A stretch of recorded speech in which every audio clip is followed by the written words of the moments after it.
me know. Hey. Can you guys hear me? All right. This is a new stream. We're back. So let me just check to make sure the audio is okay. Hold up. New stream. We're back. Oh, it sounds good. Sounds good. Look at this. It's like professional setup. Hello. Welcome back. This is my radio voice. It's a bit too quiet in the room right now. It's too quiet. I think we need some background music. Also, Jack is doing the dishes. That's right. I'm back. Jack and I are together again. And I don't mean that relationship-wise. I mean physically. Okay. Let me put some background music on. Hold on. This is awkward. Let's do the calming piano. Calming piano. Ooh, what was that? What was that noise? I don't like technology noises. They're weird. All right. Go see how the little things have become everything. There we go. All right. There we go. Now it's not awkward. The only thing that's awkward now is that this mic is in my face and I gotta access my laptop. So I'm gonna, hopefully the audio still sounds good if it's like right there. Let me know. Let me know how everything is. How are you guys? Okay, let's catch up. How is everybody? Lighting is much better. Oh, okay, cool. Audio is smooth. Hey, Martina. I thought you retired. I did not say the word retire ever in my life. I'm 35 years old, not 65, okay? I'm not retiring anytime soon. I just said that I am not going to be posting on Twitter for a little bit, for a few months, but I did indicate on that tweet, in the same tweet, that I will be still posting the streaming links, and I will still be streaming, and I didn't really expect people to really give a shit about me that much, so I'm kind of shocked by all the outpouring of support and concern that people have for me, and it's really, really kind. I don't want anyone to worry. Don't be like, oh my God, is Martina gonna die or something? Not that I know of yet, but I just don't want to really get into my personal or health issues or my personal stuff, because we all know how we all know I have a ton of haters. You know, we all know I have people trying to ruin my life, not just my career, my life. You know, like it started with the career, and I adapted and moved on when they tried to ruin my career, and that pissed them off enough that they that pissed them off that I could just move on and not give a fuck about what they did. I mean, I give a fuck, but you know, I'm still existing and still moving on and finding my way in the world despite what they try to do to my career. So then they go to try to ruin my life with my relationship and mess up the visa situation that my husband is, was trying to come to America to start a family with me, and they delayed that process and all that stuff. So, I've learned I'm not going to put my life out there on the internet. So I'm sorry. I wish I could just tell everybody what is going on with me, and I mean, I kind of don't even know part of what's going on with me. Honestly, some of the nausea and sickness that I've been having for a long time. I don't really know exactly. I've got to figure things out, but I don't want to talk too much about what's going on with me. I'll let you all know once I sort everything out and figure out my life and figure out my health and make sure that things are on track, that I can then share with you guys, because I don't need the negative energy. I don't need the ill will.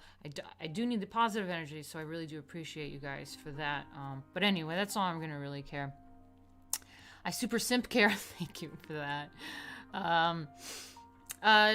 Jack WonderGirl60 says, howdy from Texas. So that's fun. Also, Pro Engineer touched this machine. That's true. It's a new computer. I've got everything. I think I've sorted out my audio situation because it used to be really shitty. And I think it sounds really good now. We got some ASMR kind of audio going on right here. And, yeah, Jay says my hair is really long and it's really brown. Okay, grown my hair out. May have some grays in there, but it's looking pretty pretty brown right now and long. That's right. So I hope you guys are okay. And here we are. We're back to art streams. This is really the only thing I'm going to be doing on the internet. It's really what I do for a living, so I got to keep doing it.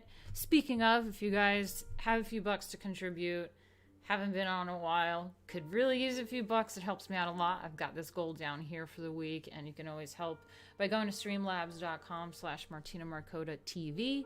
It is much better than contributing in super chats because YouTube takes a third of the cut, and I have to wait like a month or two or something ridiculous to get the money. So the Streamlabs money comes to me right away, and they don't really take a cut. It goes right into my PayPal, and helps me out a lot. So thank you.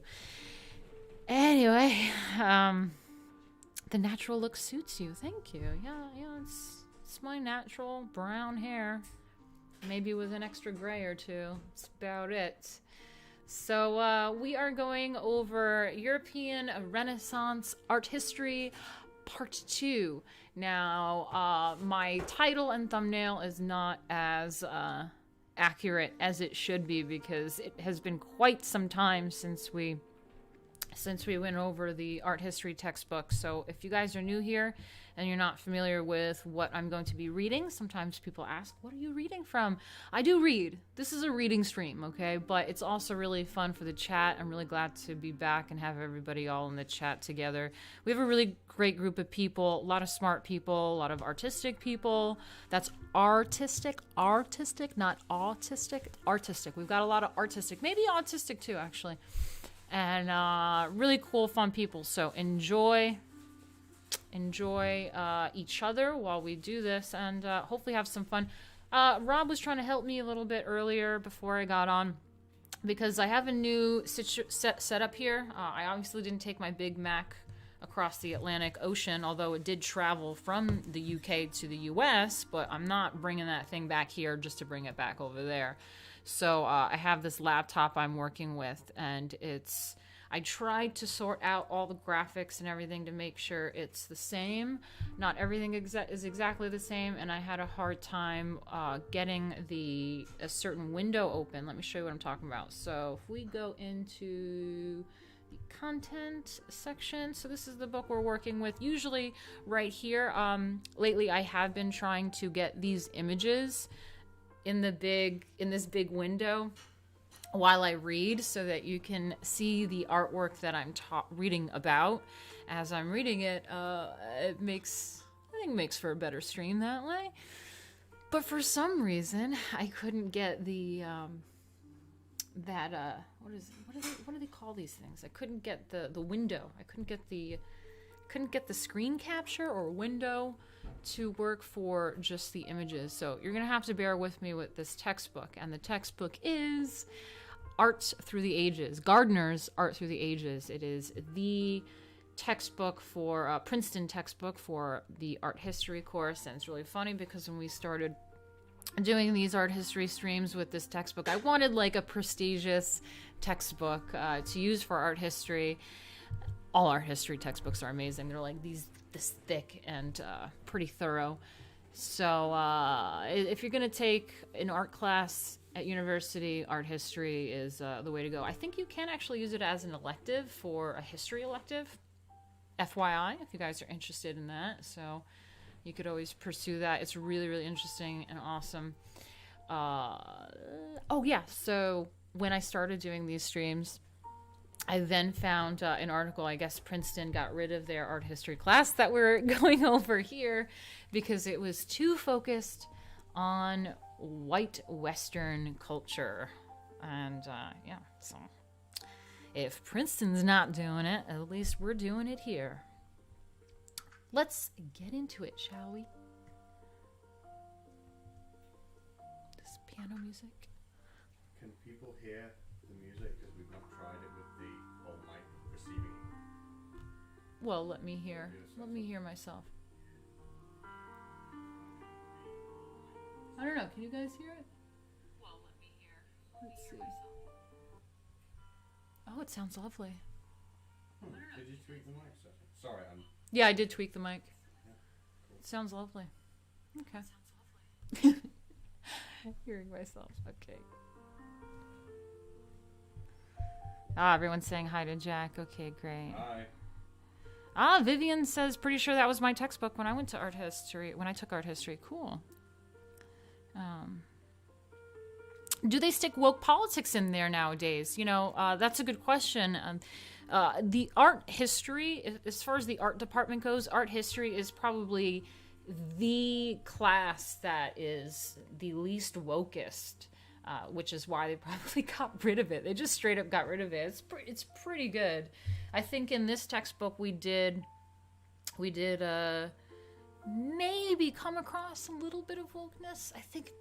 I don't know. Nothing pops out in my head really about the wokeness. It's pretty just standard. This is what happened. Fodcom is in here. Hey, Art Networking. What's up, Fodcom? Love you, love your stuff. Always, you guys can share too. Jay, you can always share everybody's stuff in here. Give everybody a chance to be, mingle with each other. It's always fun. Okay, let's get into it. So last time we went over this chapter. I want to backtrack a little bit. So we did do this part already. We did do Raphael. And we did the Leonardo da Vinci, and this is Raphael. We did this already with the School of Athens. Yes, we did School of Athens already.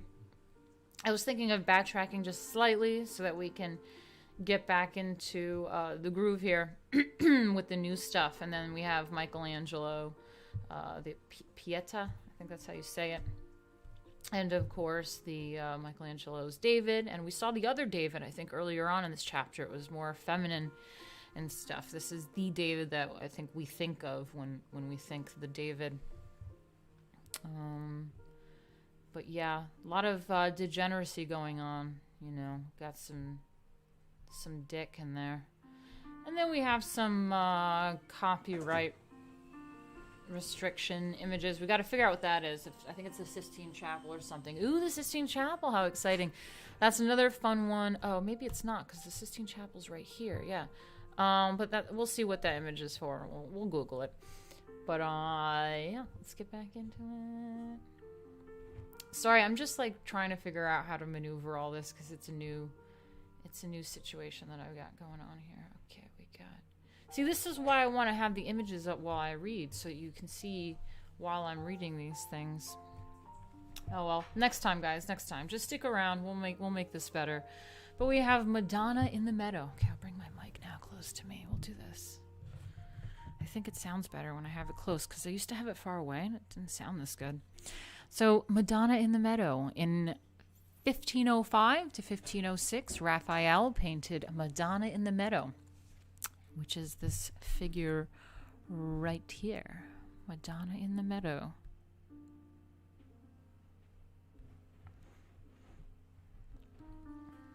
Using the pyramidal composition of Leonardo's Madonna of the Rocks and modeling the faces and figures with the older master's subtle chiaroscuro. That's how I say chiaroscuro. Every time it has to go chiaroscuro. It's Italian for like light painting and shit. It's the way that light hits, the light contrast of light and dark. But Raphael retained the lighter tonalities of Umbrian painting, preferring clarity to obscurity. Dusky modeling and mystery did not fascinate Raphael as they did Leonardo, because Leonardo definitely was a little darker and more mysterious. Raphael's great series of Madonnas, of which this is an early example, unifies Christian devotion and pagan beauty. Blasphemous, according to the Tradlarpers. You cannot mix Christianity and pagan beauty. How dare you? Anyway, no artist ever has rivaled Raphael in his definitive rendering of this sublime theme of grace and dignity, of sweetness and lofty idealism. Let me turn down this piano just slightly. Sorry, guys. You guys are liking the audio levels. Cool.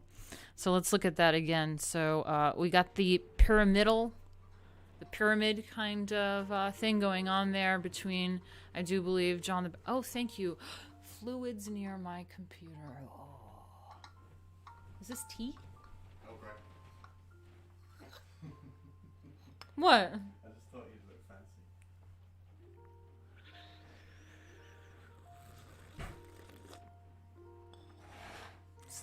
I think I'm gonna put this mic back this way. This is getting a little ridiculous. I think it sounds fine there.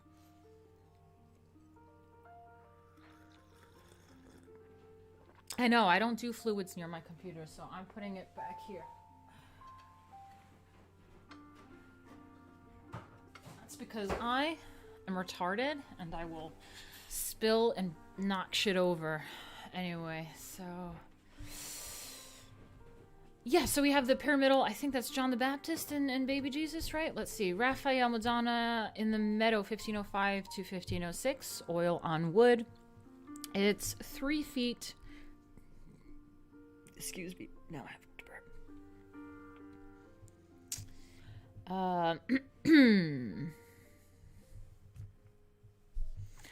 What was it? 1505 to 1506. Oil on wood. It's 3 feet, 8.5 inches by 2 feet and 10.25 inches. It's at the It's in a museum in Vienna. Let's just say that. Emulating Leonardo's pyramidal composition, but rejecting his dusky modeling and mystery, Raphael set his Madonna in a well-lit landscape and imbued her with grace, dignity, and beauty. I love that. So yeah, I guess maybe if we do pop over to see what Leonardo's looked like, it does have that similar... Remember when they started doing oil painting instead of the tempera? So the tempera had that really flat look, and then they started adapting these oil paints and doing more oils, which means that they could layer more and more and more and create this depth that Leonardo was famous for. But Raphael certainly does do it quite lighter. This is a lighter feel, so let's backtrack a little and see Leonardo's. Yeah, see, that's Leonardo's more mysterious feel. I think this is the pyramidal, what they're talking about. What? Is that my long hair? It's all over the carpet. Oh, sorry. I'll clean my hair. My bad. That's what happens when you get long hair. I have long, dark, thick, I would say black hair, but it's brown, black hair. Anyway.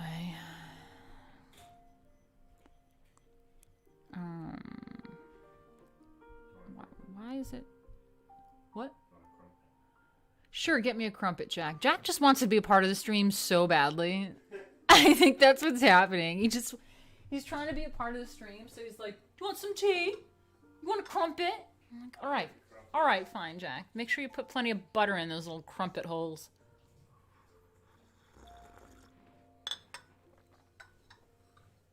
Ugh. I was gonna say get me a vomit bucket too while you're at it, but I think I'm okay right now. Thank you.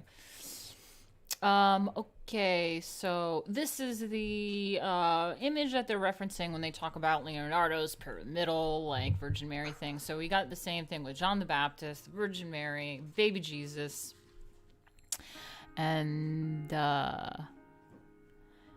yeah, but it's much darker. You can see the darker tonality to this one compared to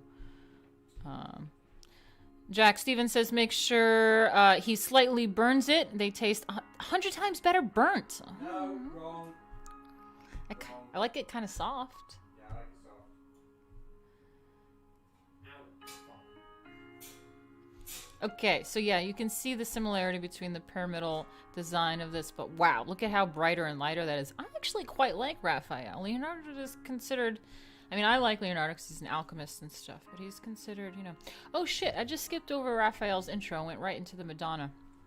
So we have Raffaello Santi, or Sanzio, known as Raphael. I did not know that was his real name.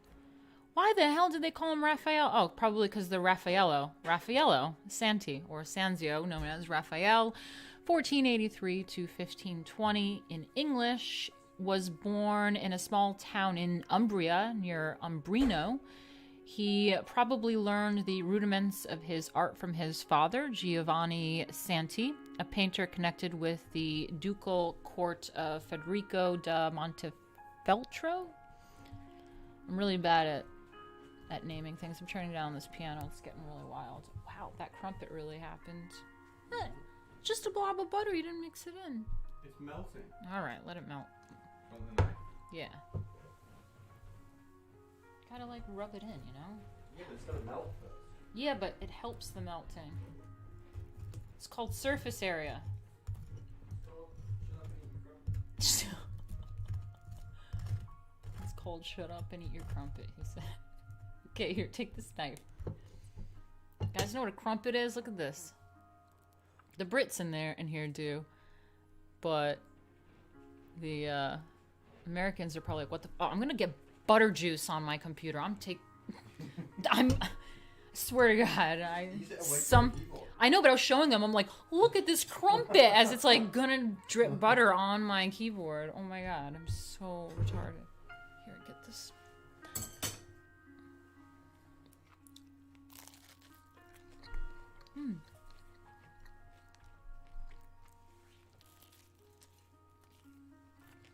It looks like an English muffin. Yeah, it's just got holes in it. That's probably where we got the idea for. Yeah. But the crumpets have these little holes. It is kind of like English muffin, because the English muffin on the inside has this kind of texture and taste. And, yeah. But it has, like, holes in it. Catches that butter quite nicely.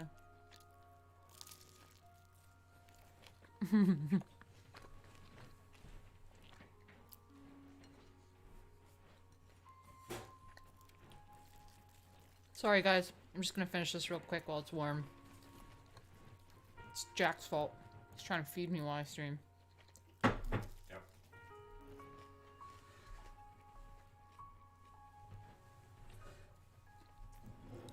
It's just a food eating stream now. What's that called?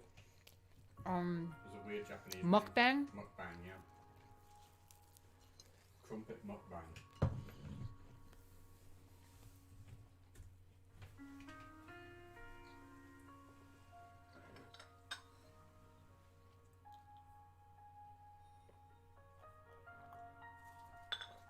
Alright.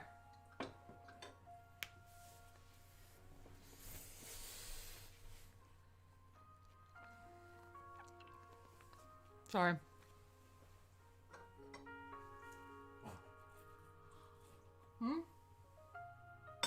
What are you laughing at? It's just funny, there's 37 people watching you drink tea and eat a crumpet. Alright. We'll get back to it.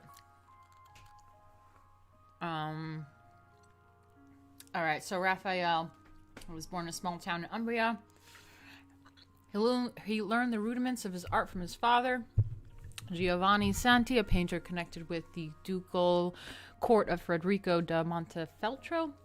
Raphael spent the 4 years from 1504 to 1508 in Florence, where he studied the works of Leonardo and Michelangelo and developed his craft further. Raphael's powerful and original, mature style epitomizes the ideals of high Renaissance art.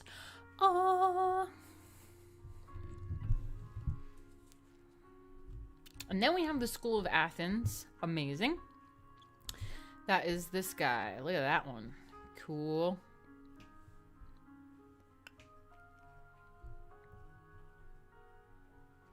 I wish this book had better resolution images for an art history book. It's kind of crap. But yeah.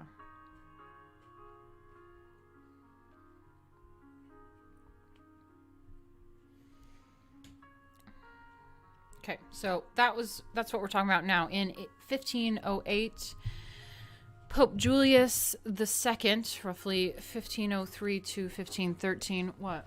Oh God, Jack just wants to be part of this so bad. Shut up. Jay just asked why it's hard. It's like... I was gonna put something on the computer back there, but I'm like, guys, the stream is like, this is my first day back in weeks. I'm back in the UK. I'm kind of a mess. We're getting this computer sorted with all the graphics and everything and the setup. So just bear with me. We're going to have things a lot better. Anyway, in 1508, Pope Julius Oh, thank you, Blarb,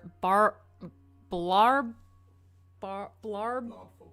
Blarbful. Thank you. Oh, we got a Brit in here too. We got 666 pounds. 6.66 pounds. Thank you for that. Oh, Merry Christmas to you too. Merry Christmas, people. You're in the UK? I am now. I was in Brooklyn. Do you guys remember in Brooklyn all the noises that would go on? But what do we have? We had that like bar outside my house that would play like 702 or like R. Kelly. It would play like R. Kelly or like 702. Do you remember? Jack doesn't know. He's too young for this. But there's like 702 is like 702. Where my girls at? From the front to back. Can you feel that? I can't sing, but that's how it went. But anyway, yeah, R. Kelly music. Oh, it was so much. Sometimes they'd be fighting. Sometimes I would just stop and listen to like people fight. Oh God, kind of miss Brooklyn already. But yeah, we're not gonna have that anymore. Now we just have Jack bothering the stream. That's it. People love me. Jack is a fan favorite. That and the kitties. Okay. So we have School of Athens in 1508. Pope Julius II, roughly 1503 to 1513, called Raphael to Rome. Could you imagine? The Pope, I call you to Rome. I mean, that would be cool, except today the Pope sucks, so not as cool. Beyond this responsibility as the spiritual leader of Christendom. I don't know how to say that. Julius II extended his quest. Oh God, the word quest now makes me think of Chris Chan. Okay. Julius II extended his quest for authority to the temporal realm, as other medieval and Renaissance people had done. An immensely ambitious man, Julius II indulged his enthusiasm for engaging in battle, which earned him the designation Warrior Pope. That's pretty badass. Warrior Pope? I'm into it. I'm into it. Nero asked, you moved to England? Ew. No, I did move to England a few years ago, but I'm just visiting for now. We're moving to America. I'm just, it's the holidays. Got to see my husband, okay? So, what do we have? Warrior Pope. That's pretty awesome. His selection of the name Julius after Julius Caesar reinforced this perception that the Roman Empire served as his governmental model. That's pretty cool. That's pretty cool, actually. Julius II's papacy, however, was most notable for his contributions to the arts. Again, I'm going to repeat myself a million times, and I think every single stream I have repeated this. But again, you will notice when we go through art history that it doesn't matter whether it's Pope, an emperor, what else kind of thing.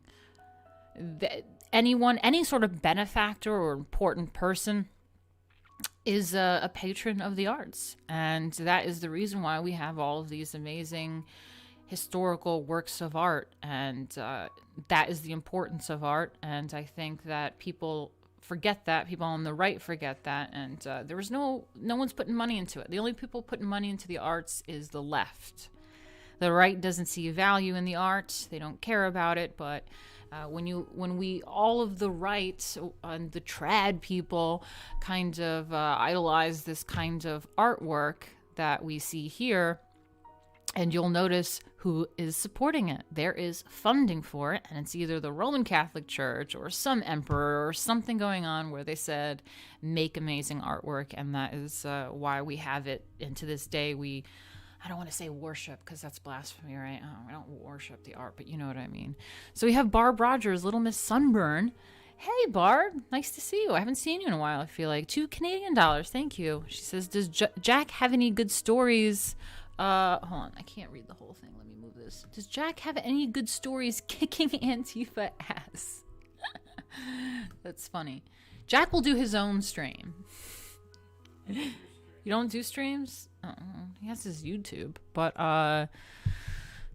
no, We don't really have stories with stories, Antifa. We have stories involve Antifa. that involve Antifa, but it's not physical. Yeah, it's not physical. It's not physical stuff. So yeah, I'd rather not get into physical fights. Honestly, I mean, I'd love it. I'd love if it were. Physical fights. I would love if it were legal to just kick someone's ass because you wanted to like have a duel. We were Were we talking about duels? Be careful with YouTube, by the way. With that. I know. I mean, Yeah, I'm like, just. I We're think just we talking should here. legalize duels. I think we should too, because if I have an issue with someone, I am a big bitch, okay? And I'm a big, strong woman, okay? And I will love to kick some bitches' asses who are just these tiny little bitches. I know, as long as it's legal, of course. I'm talking hypothetically, if dueling were legal, or some sort of wrestling, or like MMA, whatever the fuck. All these bitches that are jealous and create problems for me and all this. No, I'm telling Juliet, Jesse, everyone that hates me is a little fucking weenie bitch, and I'm like a big bitch, and they want to play tough guy on the internet and hide behind making a video or edit me out of context or something. Well, come fight me in real life. Let's see if I can. That's trad right there. Anyway, so we have jousting. I will joust. Jousting is better than... No, I'm good hand to hand. I don't know if I should give away my secret move, but I've got a move. I swear to God, I don't care how. I have put a professional football player. I'm not talking about soccer, because soccer players they all fake their injuries. They roll around on the ground going, "Hey!" But no, I'm talking about American football, where it's like their job to get concussions. I had a big linebacker, professional football player in the NFL that I put in one of my headlocks, and let me tell you, he was trying to knock me into the wall to get me off of him, and then he ran into the bathroom coughing and puking. It was hilarious. Did that. True story. I can kick anyone's ass with my headlock. Cake in the crisis is in here. Oh, awesome. Love everyone. I'm glad everyone's coming in here. All right, let's get back to the art, though. Let's get back to the art. Let me turn this music down. It's getting kind of crazy. Okay, so we have this warrior pope. Okay, we got this Julius Caesar warrior pope over here, reinforcing the perception that the Roman Empire served as his governmental model. Julius II's papacy, however, was most notable for his contributions to the arts, and that's what I was talking about, how important the arts are. He was an avid art patron and understood well the propagandistic. So, he was a big patron of the avid patron of the arts, and understood well the propagandistic value of visual imagery. Again, I'm going to stop there and remind the right, or conservatives, the importance of art. The left understand, and they use it as propaganda, and all of the art that we value in the past was used this way as well. The propagandistic value of visual imagery. Understanding the propagandistic value of visual imagery. Come on, guys. Enough with the pundits and everything. Let's make some art. Let's put money in the arts, guys. And I'm not talking about some shitty MAGA art. I'm talking about real arts. Anyway, after his election, he immediately commissioned artworks that would present an authoritative image of his rule and reinforce the primacy of the Catholic Church. Among the many projects Julius commissioned were a new design for St. Peter's Basilica, the painting of the Sistine Chapel ceiling, and the decoration of the papal apartments. Ooh. These large-scale projects clearly required considerable financial resources. Again, hello, conservatives. It requires considerable financial resources to create this type of propaganda. The warrior pope on his love quest with Chris and the Sonnet Shoe Boys. It's funny. That was not a headlock. That was a chokehold. Oh, all right. Well, I don't know the technical term. I just thought it was a headlock this whole time. Thank you for that. So many church members perceived the increasing sale of indulgences as a revenue-generating mechanism to fund papal art, architecture, and lavish lifestyles. Oh my God, I didn't really connect that the indulgences that people paid for all this art and shit. Cool. Actually, now I support the indulgences a little bit more. I don't support the idea of paying off your sins, but all right, they did something with it. Cool.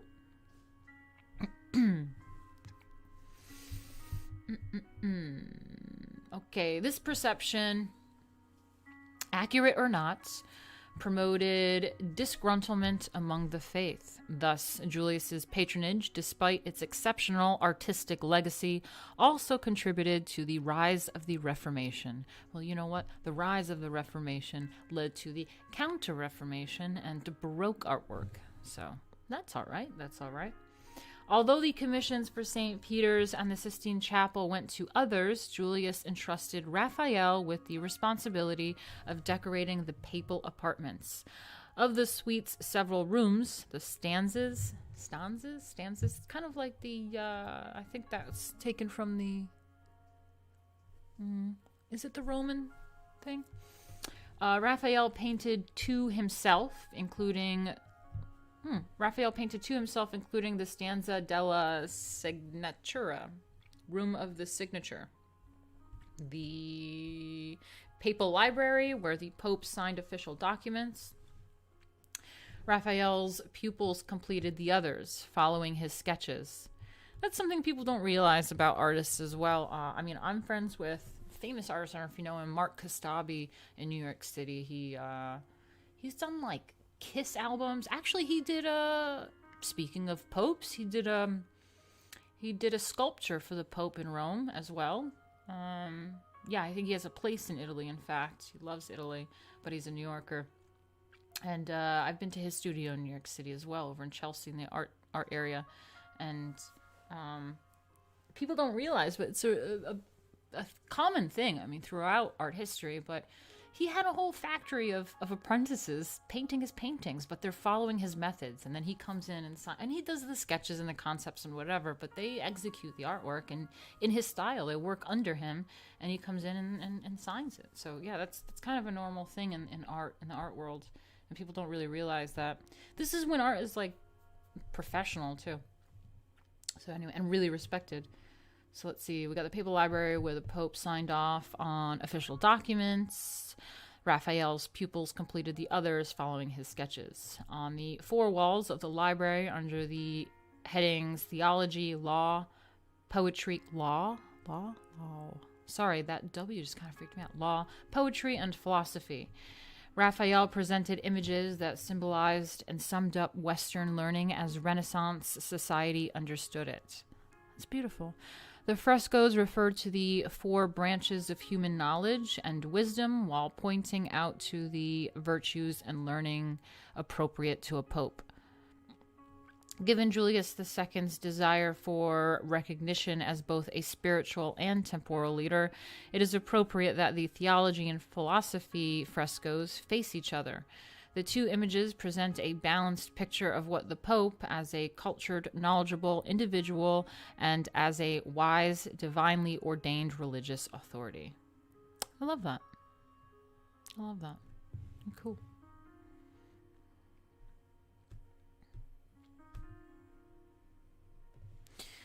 So they create a style. Hello.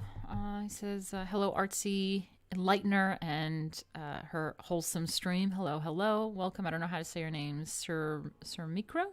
He says, so they create a style and become the style maestro and authority. Basically.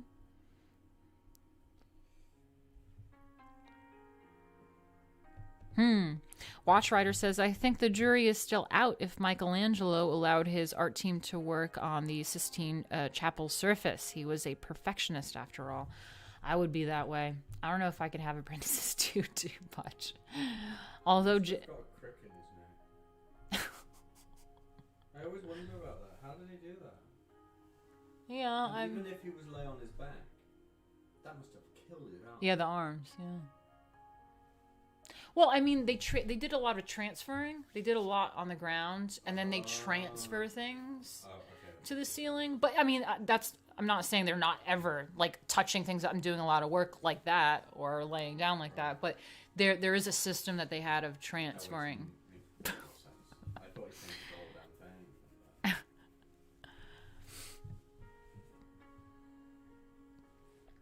thing. Okay, yeah, I'm a perfectionist. I would have a hard time really passing over authority like that. Anyway, in Raphael's philosophy mural, popularly known as School of Athens, the setting is not a school, but a congregation of the great philosophers and scientists of the ancient world. Raphael depicted these luminaries, revered by Renaissance humanists, conversing and explaining their various theories and ideas. I mean, it's a fantastic concept for this. The figures gather in a vast hall covered by massive vaults that recall Roman architecture and approximate the appearance of the new St. Peter's in 1509 when Raphael began the fresco. Jack, do you know what the School of Athens looks like? Are you familiar with that painting? Okay. No, I'm just curious. You can show me. No, I know. You can come over here and look at it. I'm just wondering if you know. Like, out me as like culturally illiterate or something. No, I mean I don't expect you to know. I'm just curious because when people hold on, I'll show you. But when people say School of Athens or when I read school, like I know exactly what picture that is and what it represents. I'm just curious what other people think. I'm sure you've seen it. It's this one. I have not seen that. You have not seen this? Oh. Oh my god. Can people see this? Yeah. Yeah, no, I mean, I studied art history for, since, a few decades. But, yeah, no, so you'll hear me talk about it, but it has all the, luminaries and all the, important people. They got, what book is that? See, this resolution is so shit. No, they can't see you, I don't think, here. Oh, Kitty came by. Oh, shit, I look like crap. Let me put this down this way. I haven't been keeping up with what I look like on this thing. Oops. Oh no, is that all you guys can see when I do this? Oh yeah, that's fine. It's nice. It's nice, Jack 2020. Yeah, Montiel says it's a very well-known painting. Been reading about it since that's what I was gonna say. I was like for many decades, but yeah, since high school. Oh, Kitty, I'm back with Kitty.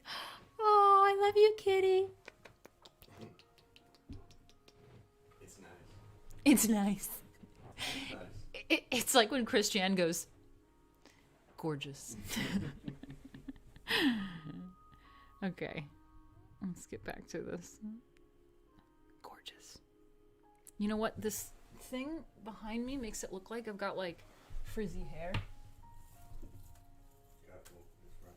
All right.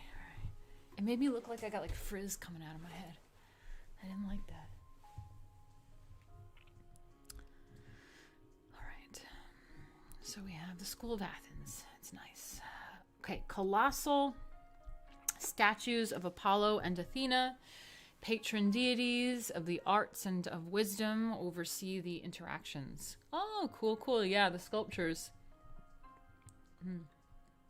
They're overseeing all of this. Cool. Plato and Aristotle serve as the central figures. Yeah, that's who it is. Plato and Aristotle. I knew it was Aristotle. Yeah, I forgot. Plato and Aristotle serve as the central figures around whom Raphael carefully arranged the others.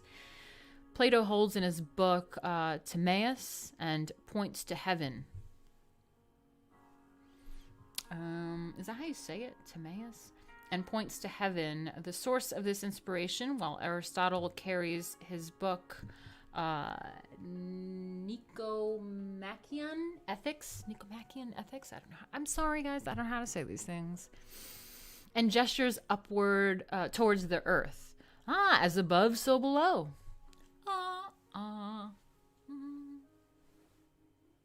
As above, so below. Okay, so, and he gestures towards the earth from which his observations of reality sprang.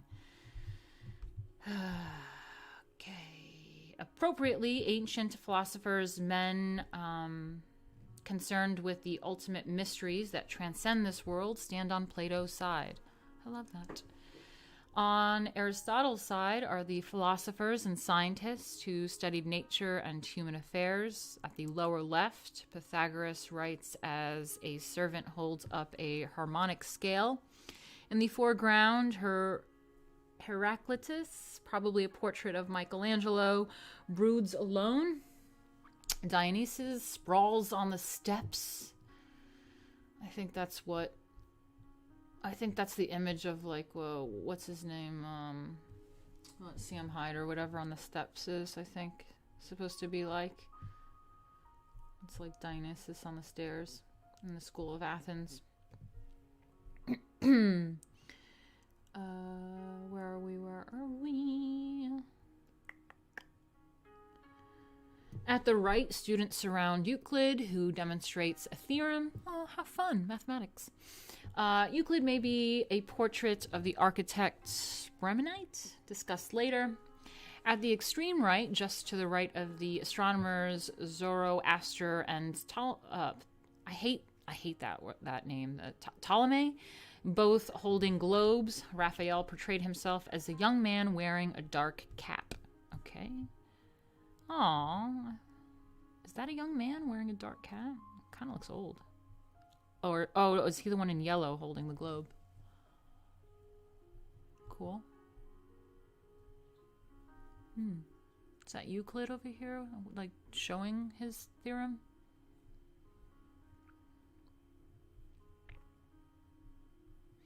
So yeah, you got, like, all of these figures that represent, they're overseeing all these people, these humans, these gods in the sculptures are gods and goddesses.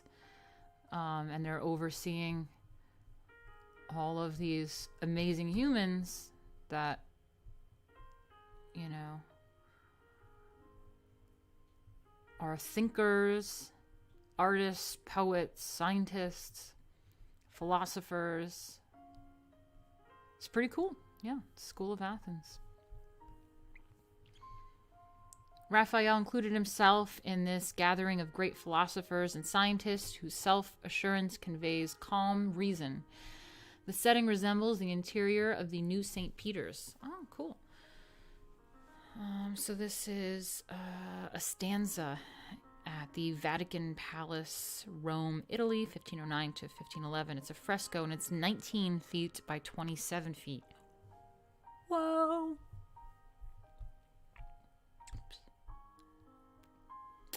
The group appear to move easily and clearly, as far as I think that group on the right with the dark cap holding the globes. The groups appear to move easily and clearly with eloquent poses and gestures that symbolize their doctrines and present an engaging variety of figural positions. I love positions. Their self-assurance and natural dignity convey the very nature of calm reason, that balance and measure the great Renaissance mind so admired as the heart of philosophy. Significantly, in this work, Raphael placed himself among the mathematicians and scientists rather than the humanists. That's where I'd place myself. I would. In case people don't know, I guess...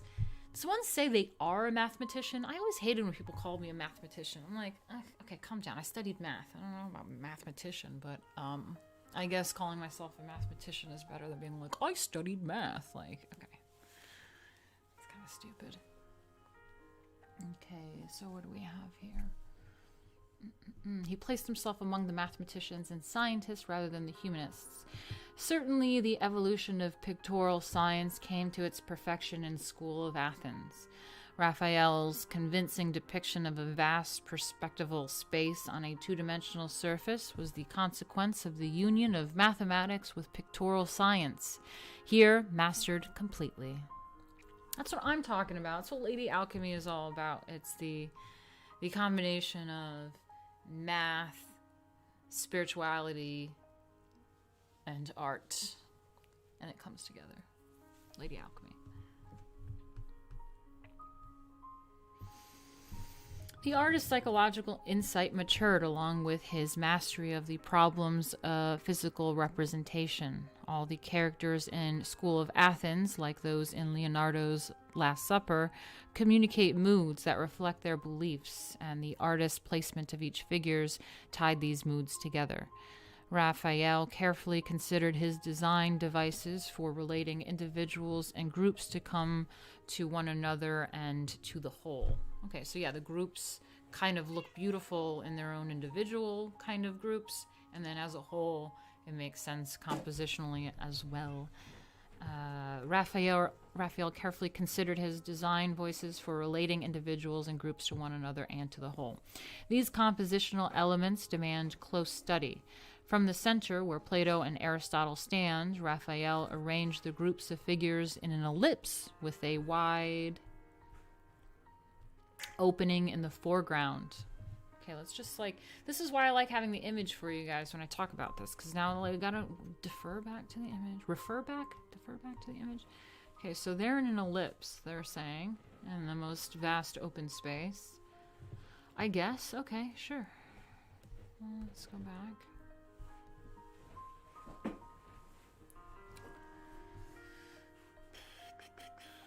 Moving along the floor's perspectival pattern, the viewer's eye penetrates the assembly of philosophers and continues by way of the reclining Dionysus up to the here reconciled leaders of the two great opposing camps of Renaissance philosophy. The perspectival vanishing point falls on Plato's left hand, drawing attention to Timaeus. In the stanza della Signatura, Raphael reconciled and harmonized not only the Platonist and Aristotelian, but also paganism and Christianity, surely a major factor in his appeal to Julius II. So, there you go, all trad larpers. They freak the fuck out when you bring Christianity together with something pagan. Alright. Tell me you're better than Raphael and Pope Julius II, the warrior pope. Okay? They were cool with it. I'm into it. Let's just look at that again for a minute before we move on.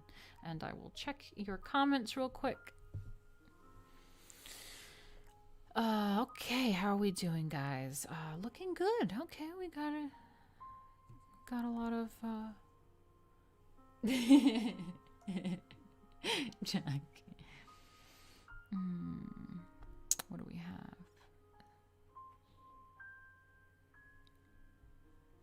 We need another warrior pope. I agree, Matthias. I agree. Our current pope kind of sucks.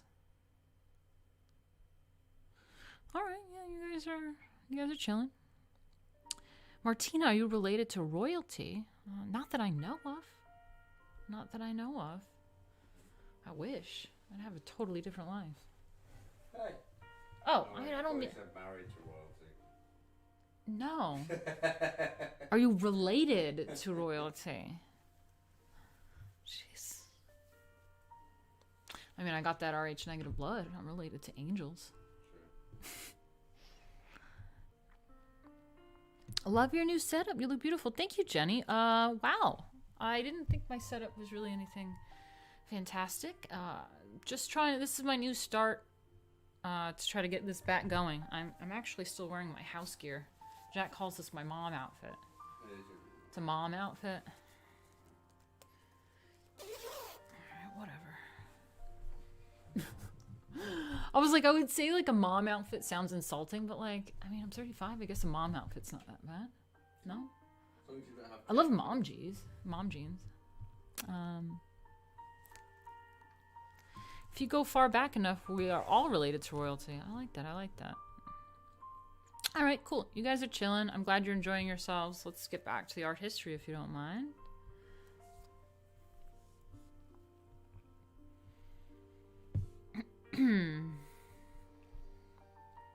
And then we have Michelangelo.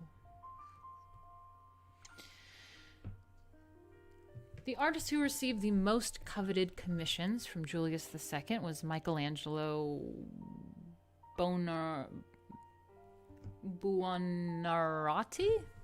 I never knew his last name.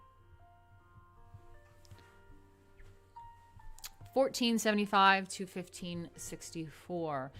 Although Michelangelo was an architect, sculptor, painter, poet, and engineer, he thought of himself first as a sculptor, regarding that calling as superior to that of a painter, because the sculptor shares in something like the divine power to make man.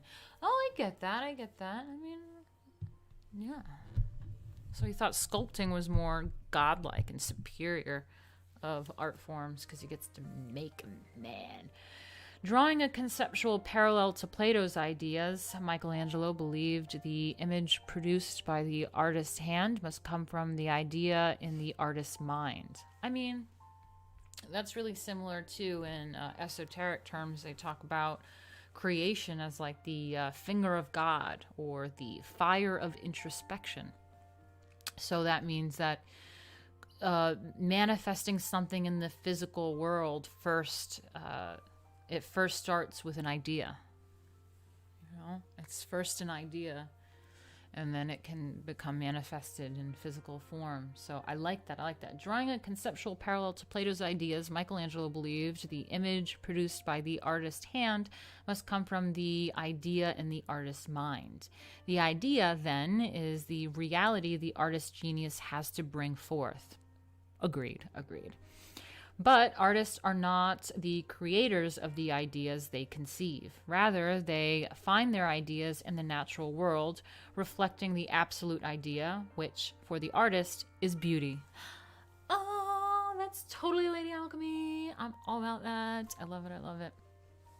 Yeah, that's exactly it. And for Lady Alchemy, it was bringing these truths, these concepts that are deeper to the world through art. So yeah, they're not necessarily my ideas, but I'm trying to pass along a message through beauty, uniting the truth with the beautiful. That's my phrase. One of Michelangelo's best-known observations about sculpture is that the artist must proceed by finding the idea, the image locked in some stone. By removing the excess stone, the sculptor extricates the idea. I mean, that's a really cool concept. So if you look at his Pieta right here, am I saying that right? It sounds like I'm talking about like a pie or something. Pieta? Or like paella. Makes me feel like I'm saying paella. What's the word? The Pieta? Pieta? Spell it. It's oops, shit. What is it? Where the fuck? Pieta with the little on the A. It's Italian. I feel like I'm saying paella, but I think it's the Pieta. Whatever. I'm not known for my pronunciations, okay? Or I am known for them. Okay. Yeah, no, I like this idea. Oh yeah, so if we look at the Pieta, so yeah, he's talking about if you have like a block of stone, it's the artist trying to free the idea in that stone. So as he's chipping away on this stone, he's freeing this idea and showing it from the stone. I really like that kind of concept. That's really cool. So let's go back to this. Where are we? Yeah, so finding the idea, the image locked into the stone. By removing the excess stone, the sculptor extricates the idea. The artist, Michelangelo felt works many years at this unceasing process of revelation and arrives late at novel and lofty things. Okay. Michelangelo did indeed arrive at novel and lofty things, for he broke sharply from the lessons of his predecessors and contemporaries in one important respect. He mistrusted the application of mathematical methods as guarantees of beauty and proportion. How dare you, Michelangelo? How dare you insult the mathematic perfection of beauty? Anyway.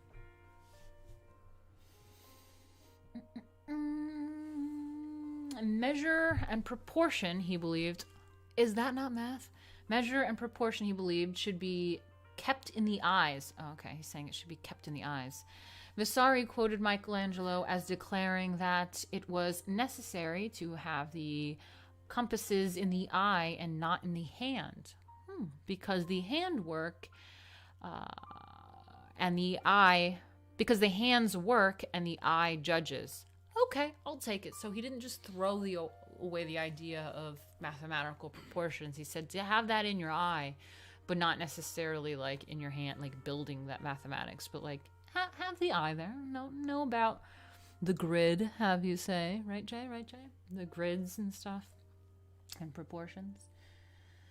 Thus, Michelangelo set aside the ancient Roman architect Vitruvius, as well as Alberti, Leonardo, and others who tirelessly sought the perfect measure and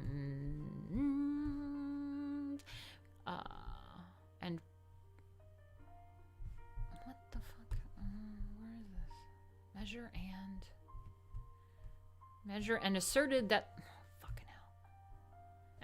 that the artist's inspired judgment could identify other pleasing proportions. In addition, Michelangelo argued that the artist must not be bound except by the demands made by realizing the idea. This insistence on the artist's own authority was typical of Michelangelo and anticipated the modern concept. This insistence on the artist's own authority was typical of Michelangelo and anticipated the modern concept of the right to self-expression of talent limited only by the artist's own judgment. The artistic license to aspire far beyond the rules was, in part, a manifestation of the pursuit of fame and success that humanism fostered. In this context, Michelangelo created works in architecture, sculpture, and painting that departed from high Renaissance regularity. He put in its stead.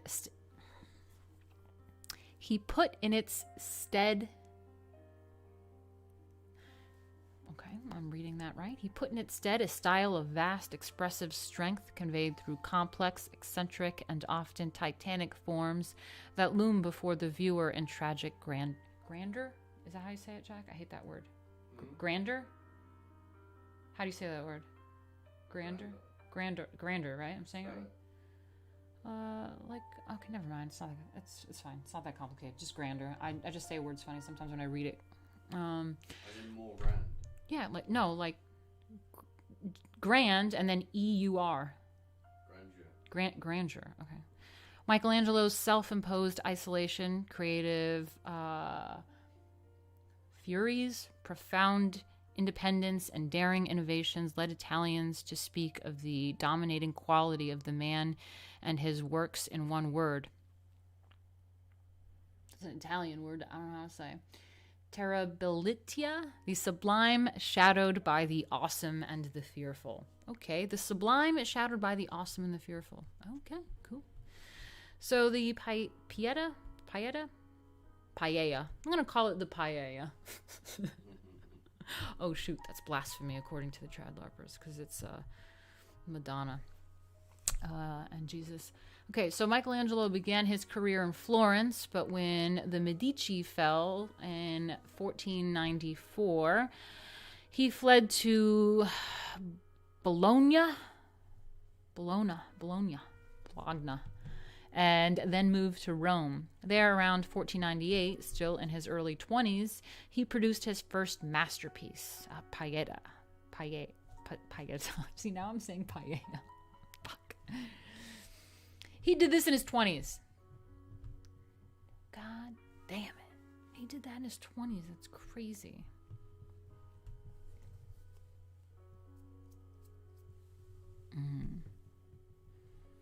Okay, let me just see what you got.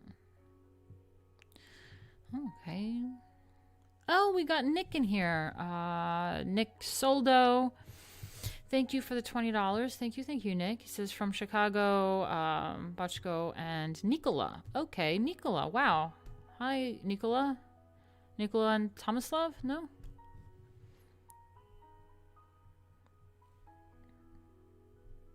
Okay, let's get back to this. Thank you so much, guys. Hello. Okay, so what do you have here? So he fled Bologna. I don't know how to say it, guys. You're going to make fun of me, but he fled Bologna after... So we got the Paella and we have Bologna, okay? So we got Michelangelo fleeing Bologna after the Medicis fell and then moved to Rome. There, around 1498, still in his early 20s, he produced his first masterpiece, the Pieta. For the French Cardinal Jean de Bellerive Lagrelas, the Cardinal commissioned the statue to adorn the chapel in Old St. Peter's. I mean, it's beautiful. I do love this one. It's cool. It's cool.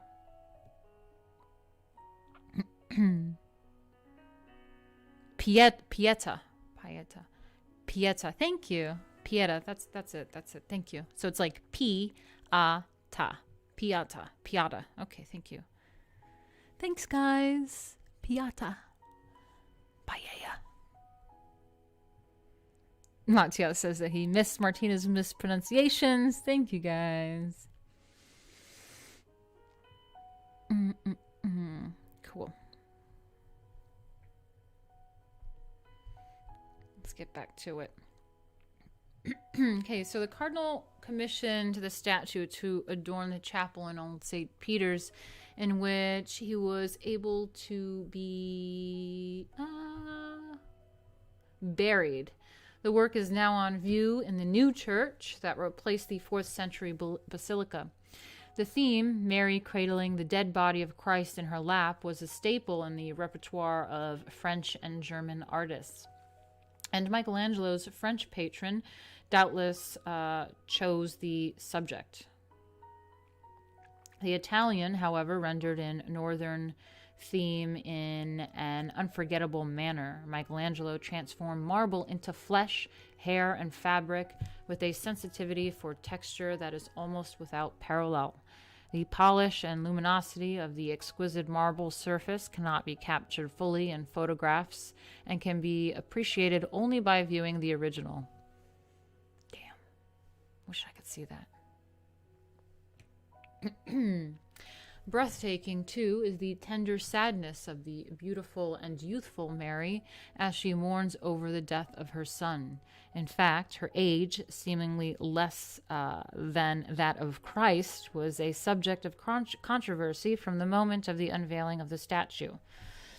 Michelangelo explained Mary's ageless beauty as an integral part of her purity and virginity.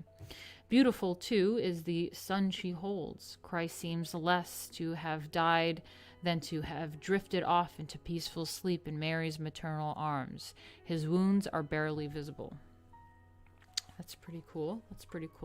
So we got an ageless Virgin Mary. I mean, I can relate. Yeah, I got the elixir of life too, Mary. Thank you very much.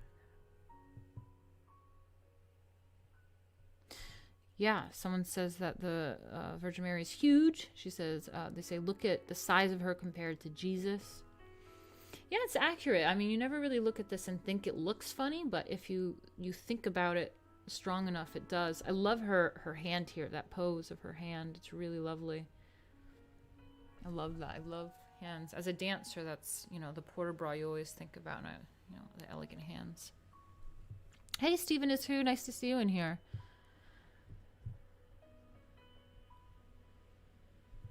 Is that wind? Yeah. Jesus Christ, guys. The British wins. Let me see something real quick.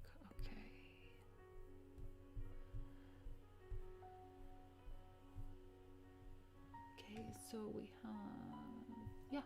okay, that's that. So, Michelangelo Buonarroti, the Pieta. Pieta. They should spell it differently if they want me to say Pieta, because that thing looks like Pieta. Circa 1498 to 1500, marble.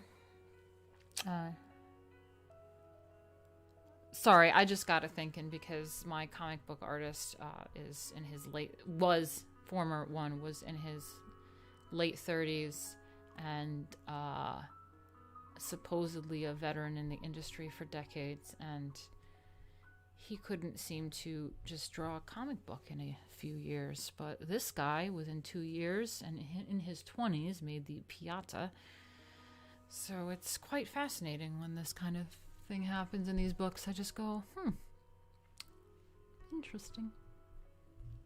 So yeah, it's the Pieta, circa 1498 to 1500. It's marble, made out of marble. It's 5 feet, 8.5 inches high, and it's in the St. Peter's, Vatican City in Rome.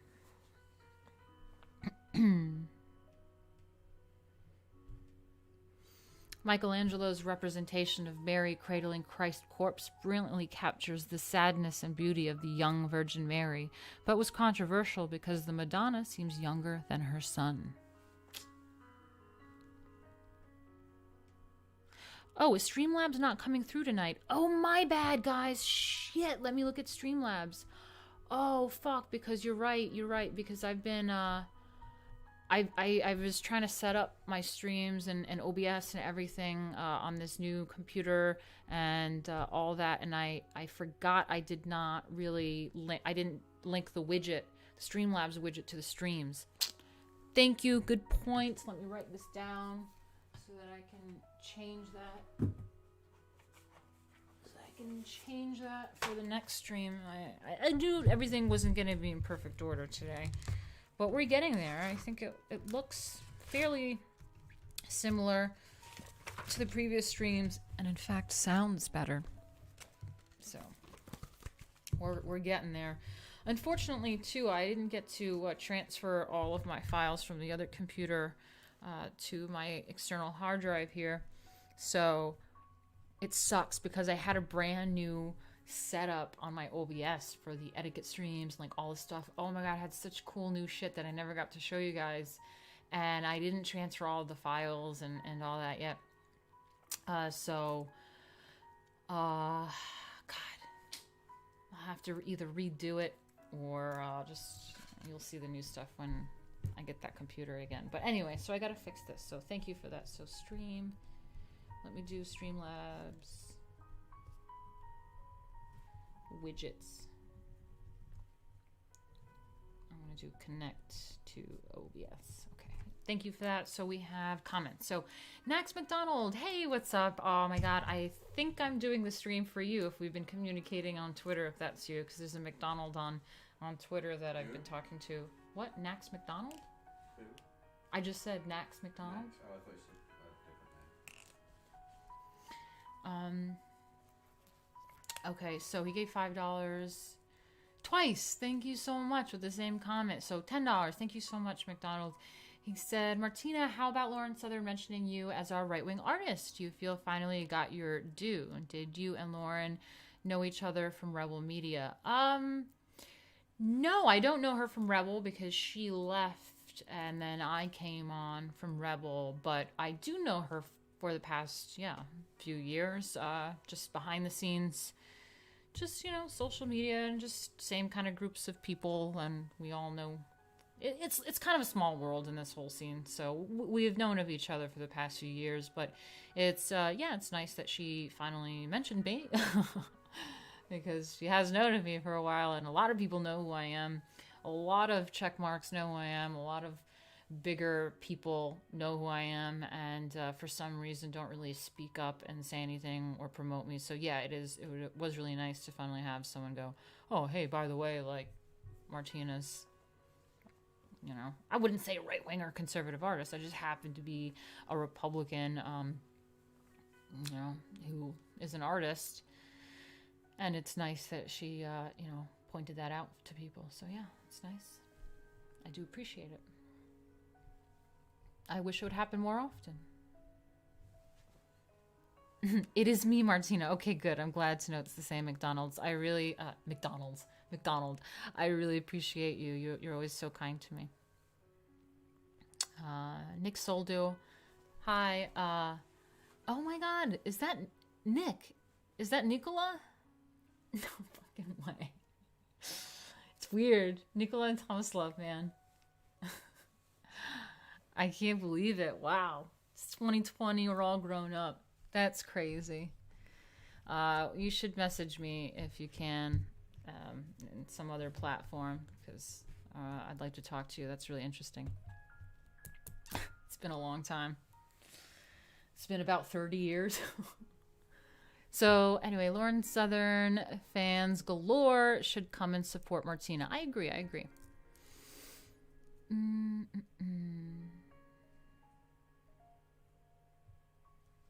Hi, John. John is so great as well. John has some fantastic stuff. If you have a link you can share. I don't know if you can share links on my stream. I think I allowed that to happen now, so please do that. Yeah, Dan says, kind of frightening to see how much people are being relegated to their political leanings these days. Yeah, I mean, I never really thought of it as the thing. I've always been a Republican. I mean, I'm Croatian. You know, Croatians are raised really Roman Catholic, pretty conservative, very nationalistic. So it was just very anti-communism because they lived through it. There was a war in the 90s about all that, the breakup of Yugoslavia. There's a lot of conflict with Muslims, so a lot of reasons why Islam, Muslims, Islam, whatever. And so there's a lot of reasons why I just would become a Republican naturally. It was never really a thing that had anything to do with my art. Anyway, John, nice to see you. Yeah. All right, let's get back into this. Thank you for the notes, guys.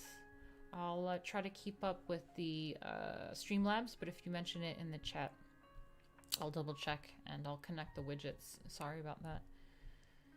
Okay, so let's get back to this.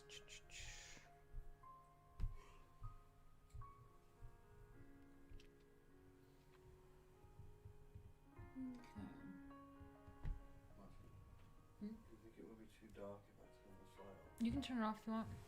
I know, doesn't it hit like right in your eyes? It's weird. You should see on my side, it's even worse. Although this light is quite nice shining on me. Well, we can do it. No, you can turn it off, it's fine. It's not the same as the spotlight, but it's fine. I got a spotlight here. Fuck, now it's even like brighter for me. What if you put it sort of It's fine, it looks good actually, it's fine. Okay, so what do we have here?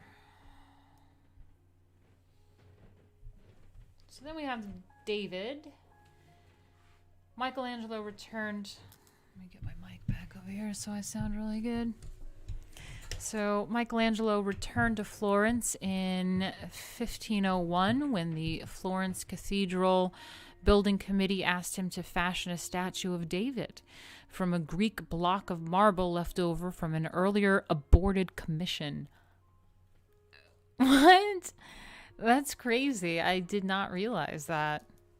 I'm going to say that again.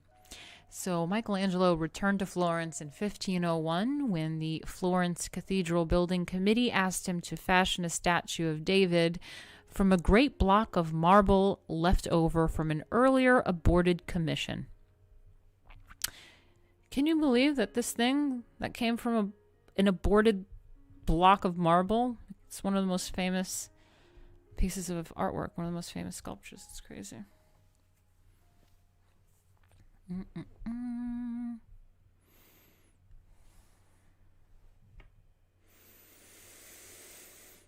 me see, where are we? In 1495, the Florentine Republic had ordered the transfer of Donatello's David. If you remember that one from the previous chapters, it's very, very feminine. It looks like a little girl, actually. But yeah, that was Donatello's David. There was a transfer of that one from the Medici Palace to the Palazzo della Signoria, the seat of government. Michelangelo's David stood outside the west door of the city hall, and like Donatello's statue, served as a symbol of Florentine liberty. Hold on one second.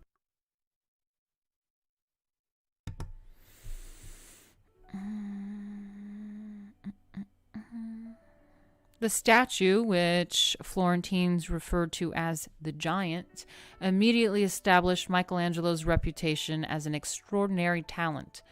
Only 40 years after completion of David, Vasari extolled the work and claimed that without any doubt the figure has put in the shade every other statue, ancient or modern, Greek or Roman. I never realized how big this was until I saw like a human or something in comparison with it. It's crazy.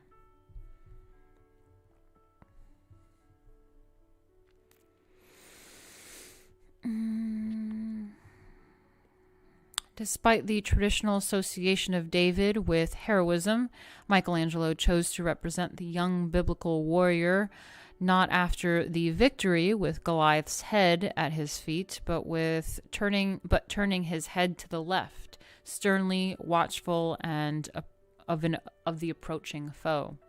Every aspect of his muscular body, including his face, is tense with gathering power. David exhibits the characteristic representation of energy in reserve that imbues Michelangelo's later figures with the tension of a coiled spring. The anatomy of David's body plays an important part in this prelude to action. So think about that, prelude to action. So Michelangelo's David is the stationary, stoic, it's I would say kinetic energy as far as math and physics go, because it's potential energy, because it's not in motion yet, it's not happening yet, it's about to happen. And I've done a stream before comparing the Baroque, I think, and Renaissance Davids, because there's Bernini's David, which is the David in action, the kinetic David, where he's actually in motion, and there's an angle to it, and all that stuff. But this one is very up and down. It's very stoic. It's stationary. There's no action happening yet. Okay.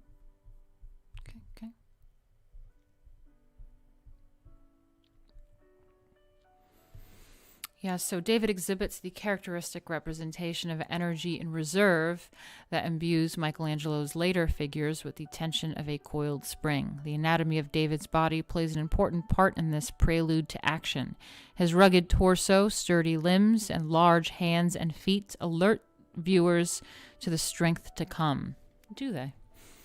The swelling veins and tightening sinews amplify the psychological energy of the pose. Let's check out these veins. Okay, he's got some veins, huh? I think he got some veins in those arms. Not the peen, the veins in the arms. Okay.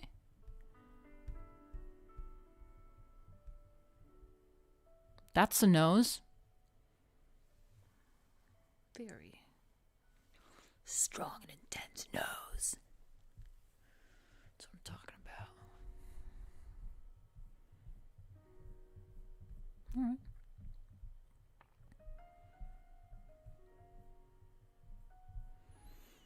Michelangelo doubtless had the classical nude in mind. How degenerate. Apparently people think any sort of nudity in art is pornographic. So Michelangelo doubtless had the classical nude in mind. Like many of his colleagues, he greatly admired Greco-Roman statues, as do I. In particular, the skillful and precise rendering of heroic physique. Hell yeah. Without strictly imitating the antique style, the Renaissance sculptor captured the tension of Lesbian athletes and the psychological insight and emotional of Hellenistic statuary. Hold on one second. Jack turned the light off and then walked out of the room. So turn it back on.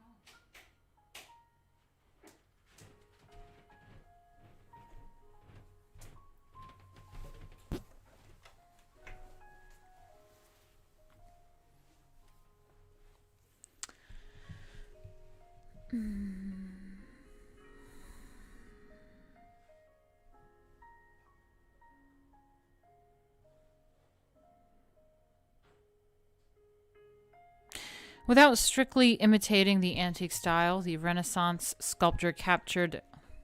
I turned the lights back on because you turned it off and then walked away for ages, and I was like, okay, well, that was pointless. I'm turning it back on. You can turn it off. Okay, so without strictly imitating the antique style, the Renaissance sculptor captured the tension of lesbian athletes and the psychological insight and emotionalism of Hellenistic statuary. His David differs from Donatello's in much the same way later Hellenistic statues depart from their classical predecessors. Michelangelo abandoned the self-contained composition of the 15th century statue by abruptly turning the hero's head towards his gigantic adversary. His David is compositionally and emotionally connected to an unseen presence beyond the statue, a feature also of Hellenistic sculpture. As early as 1501, then, Michelangelo invested his efforts in presenting towering, pent-up emotion rather than calm, ideal beauty. Okay.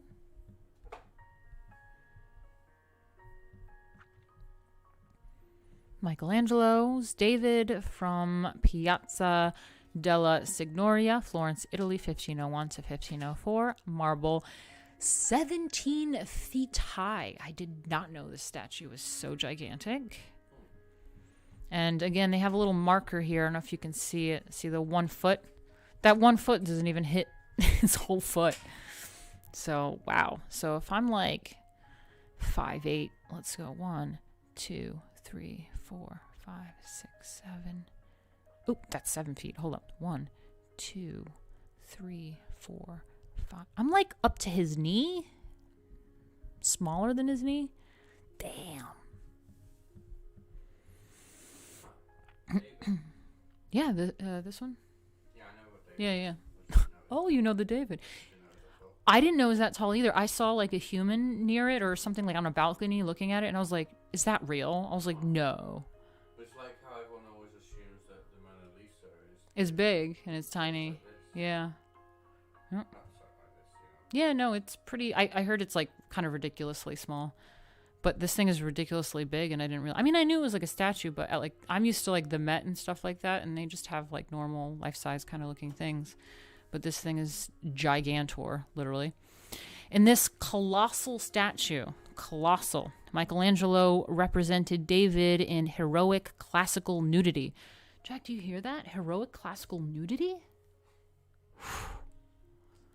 Don't tell Venti. Capturing the tension of the lesbian athletes and the emotionalism of Hellenistic statuary. Oh, we got Sir Micro donated $10 through Super Chat. Thank you so much. That's really kind of you. Anyway, yeah, thank you so much for that. Thank you. Really kind. Veins in the peen. I mean, just how big is that peen? It's probably like a whole human size. People are loving our banter. They say we would have a good show. Hey, Nick Monroe. Nice to see you. Remember, the people that call others degenerate over nothing are the most degenerate. Yeah, that's true.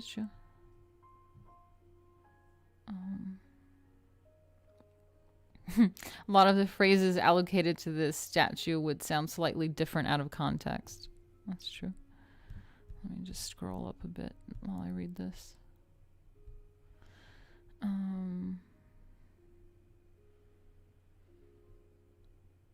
David is the human ideal in the movie Prometheus. Cool. I didn't understand that film. I'm not sure I saw it. You go to space and then there's some big, scary, weird white dude living in a cave. I didn't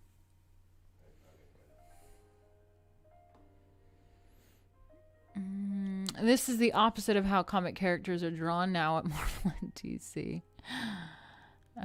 Thanks, Nick Monroe. He says, I like your art streams because they are different and nobody else does this sort of thing. So you're contributing something unique. Aw, thank you. I appreciate that. Wow, that's a really bad pose I'm in. I'm going to move this around. I appreciate that. I'm glad someone notices because, yeah, I think I do unique things and it doesn't really get me anywhere. So thank you. Okay, what do we have here?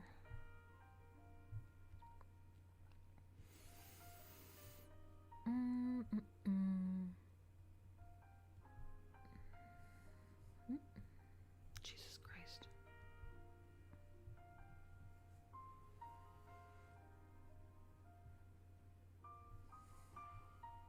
Okay, so now we have the Sistine Chapel. Wait, how long have I been streaming?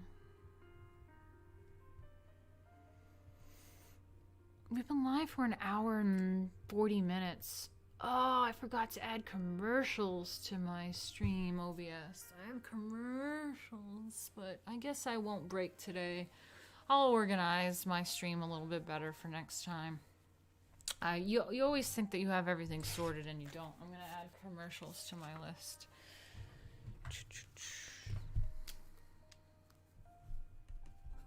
This is a yellow marker. It's very hard to see. I don't know what the point of that is.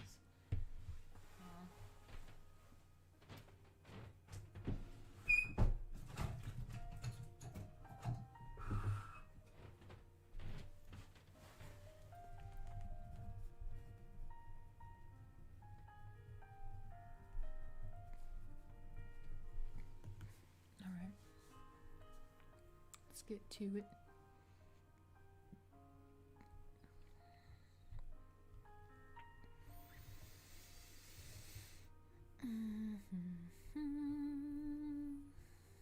Sistine Chapel in 1508. The same year, Julius II asked Raphael to decorate the papal stanza.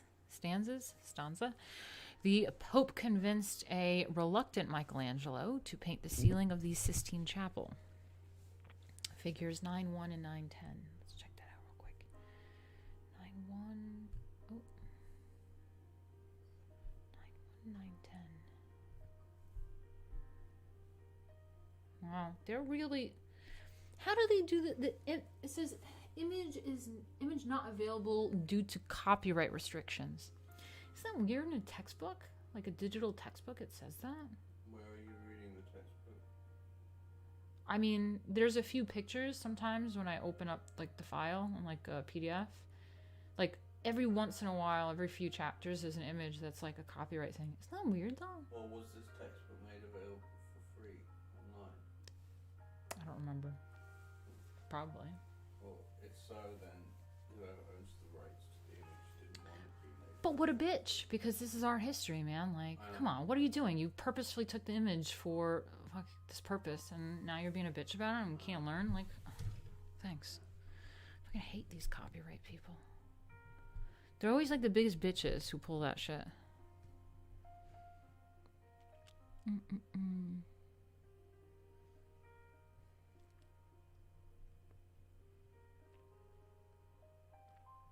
Martino, will you go 10 or 20 more minutes? Oh, yeah, I'm still going. Don't worry. Don't worry, McDonald.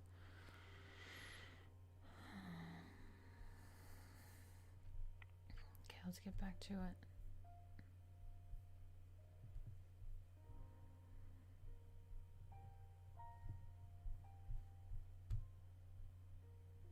Okay, so...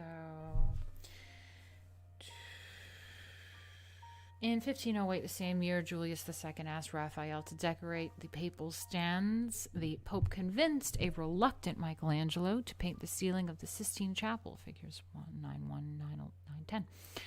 Michelangelo insisted that painting was not his profession, because remember, Michelangelo thought that sculpting was his main thing. He was not really a fan of painting. A protest that rings hollow after the fact, although his major works until then had been in sculpture. But he accepted the commission.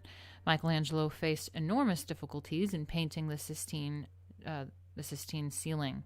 He had to address its dimensions, some 5,800 square feet. Jack, remember how you were asking about the Sistine Chapel and the painting? We're on it. So he says that, Michelangelo is more of a sculptor than a painter, so he reluctantly did it. He was like, fine, I'll accept the commission. Really? Yeah, he was a sculptor.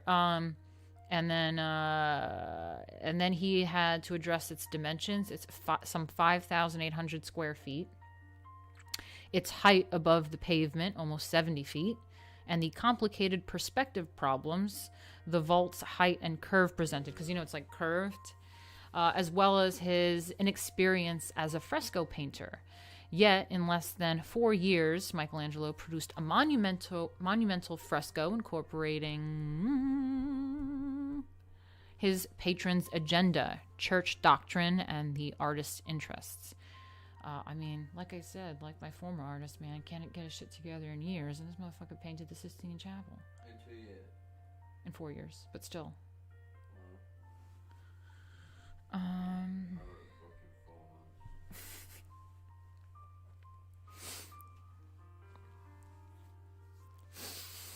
McDonald asks, Martina, have you tuned out politically now? Maybe the UK has an election for Boris Johnson. Follow that next. Jack's a bit disappointed in Boris, so I think we've both kind of tuned out. We're just kind of like, whatever. Jack is the voice of God. I'm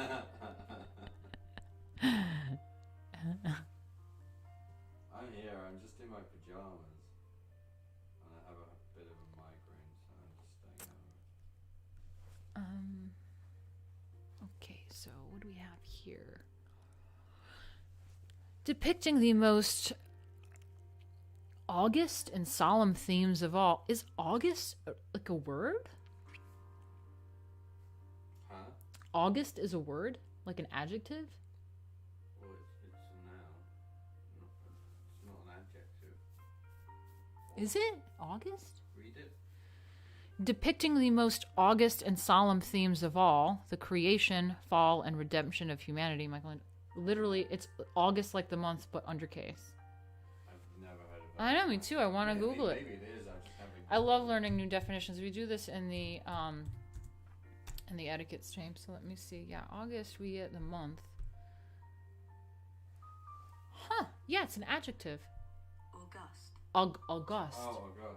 But it's spelled August. Yeah. Well, the English language. August. It means respected and impressive. She was in august company. Synonyms: distinguished, respected, eminent, venerable, illustrious. Cool. Learn a new thing every day. August. Thank you for that. Scotty Richard Studio said he did the chapel just to show the popular painters of the time they could not surpass him in any medium. I'm into that.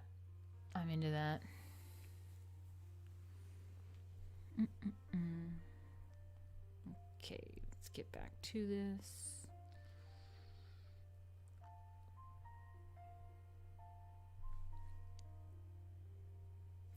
Depicting the most august and solemn themes of all, the creation, fall, and redemption of humanity, Michelangelo spread a colossal decorative scheme across the vast surface.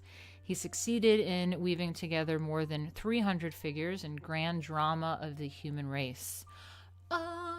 That's my sound for, grandness and stuff. A long sequence of narrative panels describing the creation as recorded in Genesis runs along the crown of the vault from God's separation of light and darkness above the altar to darkness of Noah nearest the entrance to the chapel. I have not been to Italy or any of these places, so I have not seen these things. I would love to. That sounds interesting. So I don't know if you guys have a better visual in your head when I read this stuff. I would love to show you images, but in the book there's the copyright restriction, and if I Google it and all that stuff, I have been having problems trying to screen share my images for some reason. When I try to open up a folder with all the images, it's been giving me a problem. So I can't. If you guys want to look more details about the Sistine Chapel, you can Google it while I talk about it to see these different sections. But I think we're all aware of what the Sistine Chapel is and what it looks like. Most of us just know this famous kind of one, which they didn't censor, copyright censor. So this is the one we know of. It's the creation one. Remember what I just said before about how creation is the finger of God, or the fire of introspection. So before, we're talking about it as the fire of introspection. So fire is like this. I'm talking alchemy now, but it's like fire is very fast. It's flickering. It's fast. It's burning. It's a very fast thing. It's the same thing with like the mind. Your mind moves very fast and just kind of very fiery and moving. So there's something about fire and alchemy, and we've talked about the elements and stuff and other alchemy streams and stuff. So the idea and the thoughts and the mind being related to the fire of introspection is interesting. But they also talk about it as the finger of God, and it's kind of interesting with this Sistine Chapel creation one. I never really put that together. The finger of God is boop. God's like creation, boop. That sound too. The sound, boop.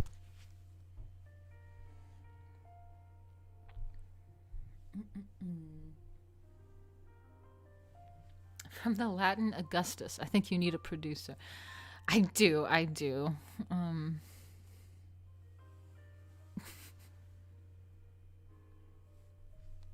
August means respected and impressive, accent on the syllable. Thank you.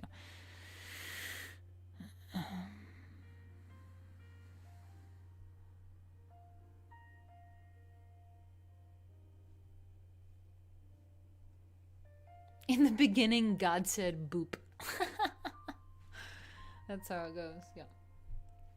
And John, the one saying that you sounded like you're the God, the voice of God. He's the one that has the amazing drawings.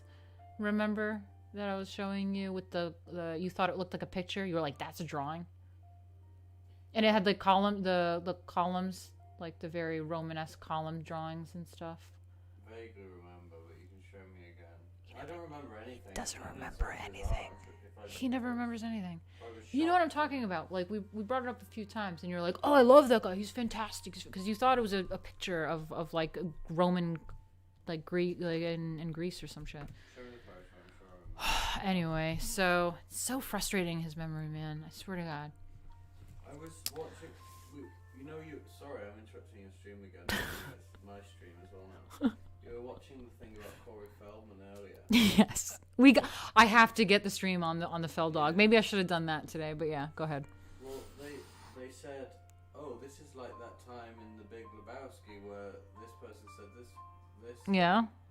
And every time people do that, and they're like, "Oh, this is like that time in that film." I don't know how people do that, because I've seen that film. I don't remember what they talked about. I don't remember a damn thing that happened in that film. I remember everything. I'm able to like reference it and say it's like that very specific part of that film, and it makes me wonder: am I the only person in the world that can't remember these things? Yes. So. Yes. Is there something wrong with my brain? Yes. Why do I not remember things? First of all, everyone should be able to remember like the whole movie is like a memorable. Like the lines are incredible. I can remember lines from it all the time. But when they were talking about Fell Dog, they were mentioning when the Big Lebowski's landlord came and knocked on the door. Do you remember? And he's like, hey, so you're late on the rent, and but hey, I want to invite you to my like play that I'm doing, my performance or whatever. And he's like, all right, man, yeah, I'll check it out. And he goes, and it's literally like performance art, Jack, where he's like this, and he's like behind like the screen, and it does like the shadow things. And then he comes out, and he's like in this ridiculous like onesie outfit. It's so funny. Yeah, Far Out. Yeah, that's right, Far Out. Jack is the only human being on Earth who can't remember the Big Lebowski. I remember the bar. Yeah, we went to a bar in Iceland. Jack, there's another quote. I don't remember anything, Jack Buckby 2020. But anyway, John, who you love his artwork, said that you're the voice of God, said, I didn't know God wears pajamas.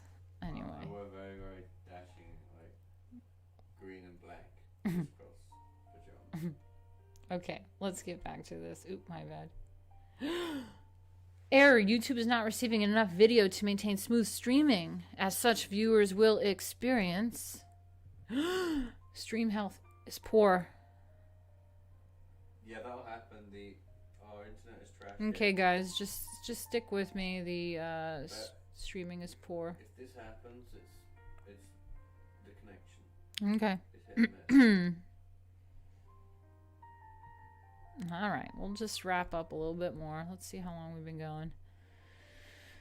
Yeah, okay. It's been an hour and 54 minutes, so we'll go on just a little bit more, and then we'll wrap it up. Maybe we'll just chit chat for a few minutes, and then I'll wrap it up. But let's just finish this up. But yeah, the finger of God and the fire of introspection is pretty interesting. So let's just wrap up the Sistine Chapel stuff. Okay, cool. Yeah, let's do the Sistine Chapel.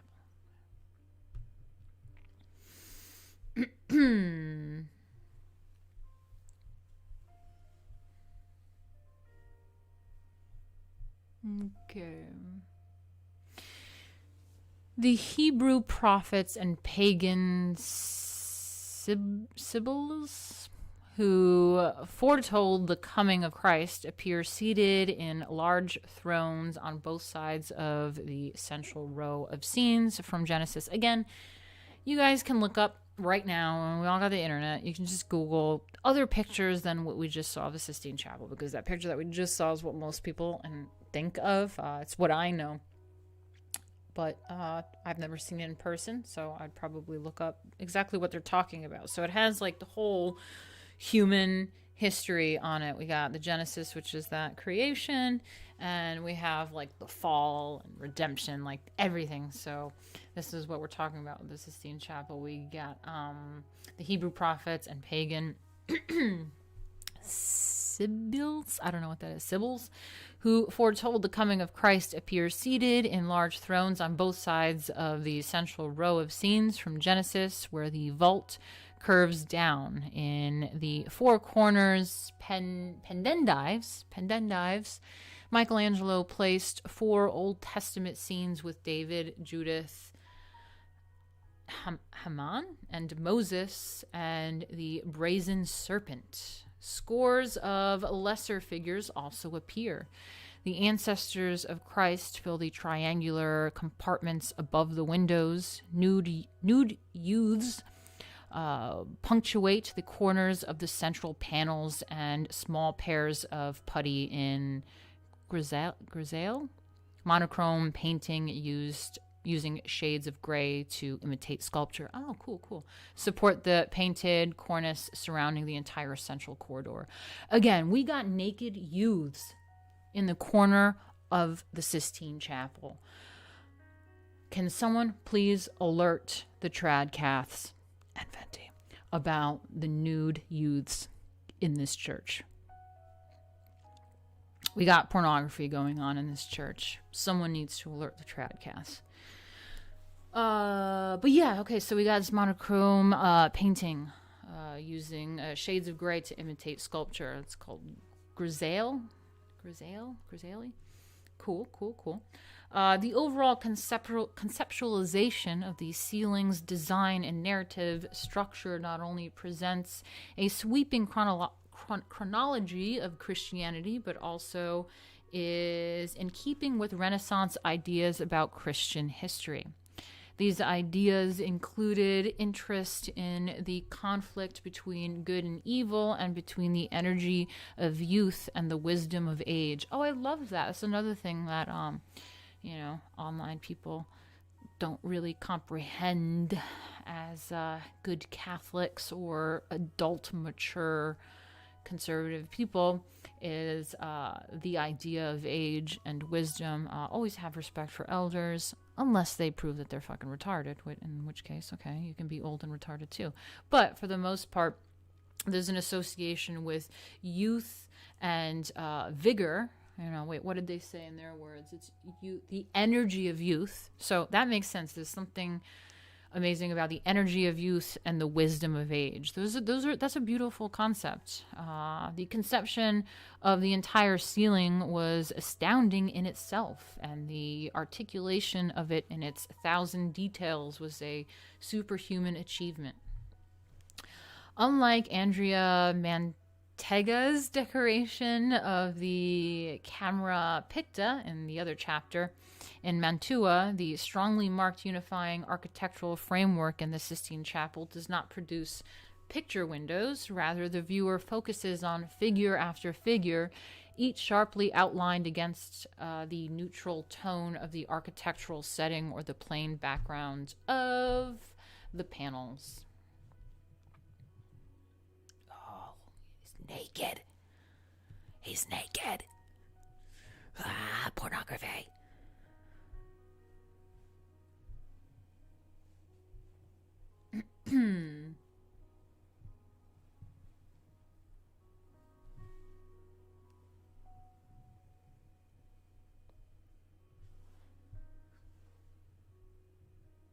The groin vault. That's right, Stephen is who? Okay. So this is Michelangelo's creation of Adam, detail of the ceiling in the Sistine Chapel, Vatican City, Rome, Italy, 1511 to 1512. Excuse me, a year? No. Oh, so I guess this took a year. Okay, yeah, the whole thing was 4 years. It's a fresco, and it is 9 feet 2 inches by 18 feet 8 inches. Wow. So life leaps to Adam like a spark from the extended hand of God in this fresco, which recalls the communication between gods and heroes in the classical myths so admired by Renaissance humanists.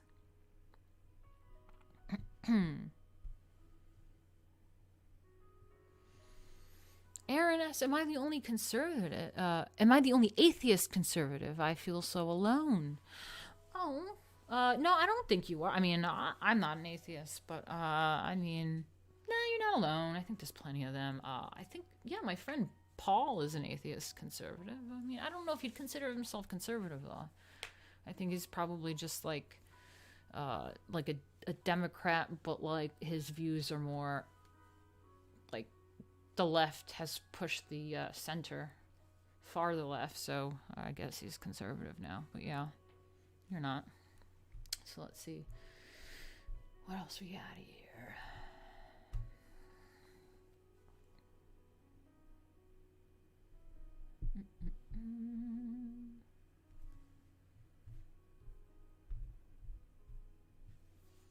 Okay, so there's a plain background sometimes. Okay, here, as in his sculpture, Michelangelo relentlessly concentrated his expressive purpose on the human figure. To him, the body was beautiful, not only in its natural form, but also in its spiritual and psychological significance.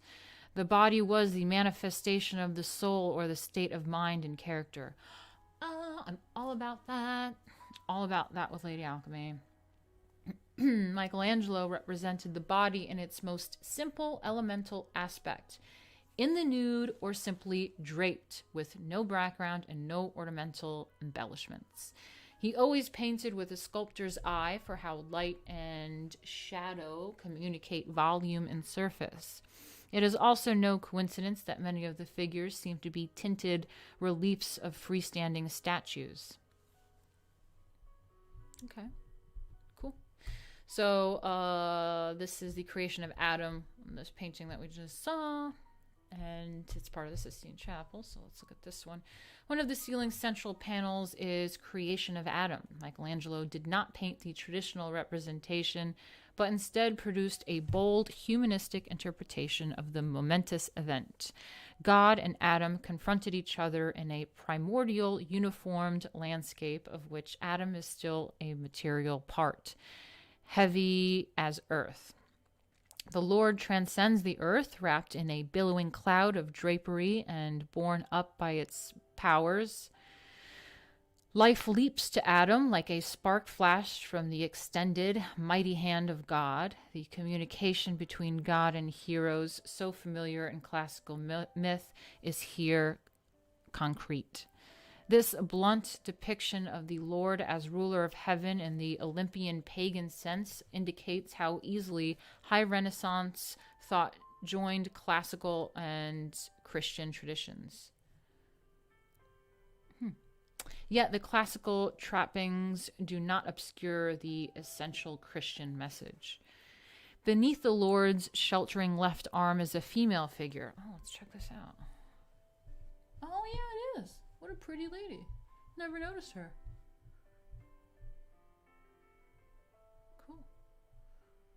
Got a little... Damn, this looks like Liam. Got Liam Gray over here. What's he doing in there?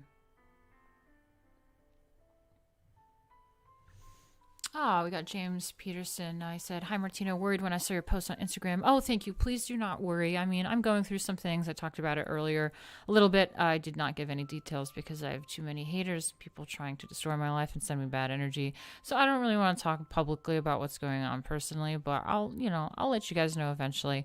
I have said new mic. No, I don't have a new mic. I just properly set it up for once because I'm shit with technology, and I finally kind of got comfortable streaming and using OBS and doing all this, and I got to a point where I started tweaking my mic. I was like, oh, there you go. It's Liam holding Ethan's coattails. I can't right now. Jay, you have to find this picture of the Sistine Chapel. I can't. It's so funny.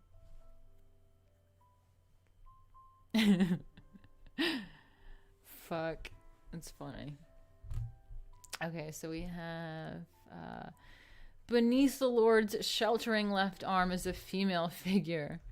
We got Blarbful said LOL. Okay, we got a comic skater who knows what's going on. I love it. Sometimes we say things that like people probably don't understand, that they're like inside jokes, and then it's nice when people kind of get it. So we got a comic skater in here that got that joke. Nice. Okay, so beneath the Lord's sheltering left arm is a female figure. Jack, I'm gonna finish up soon. I'm just doing the Sistine Chapel. I'm done. So beneath the Lord's sheltering left arm is a female figure, apprehensively curious, but as yet uncreated. Scholars traditionally believed her to represent Eve, but many now think she is the Virgin Mary with the Christ child at her knee. Oh my God, let's look at it. The Christ child at her knee. Is that Liam?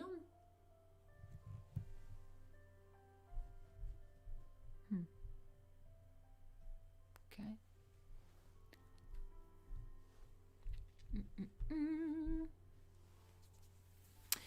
If the second identification is correct, it suggests that Michelangelo incorporated into his fresco one of the essential tenets of Christian faith, the belief that Adam's original sin eventually led to the sacrifice of Christ, which in turn made possible the redemption of all humankind. As God reaches out to Adam, the viewer's eye follows the motion from right to left, but Adam's extended left arm leads the eye back to the right, along the Lord's right arm, shoulders, and left arm to his left forefinger, which points to the Christ child's face. Okay, so let's see.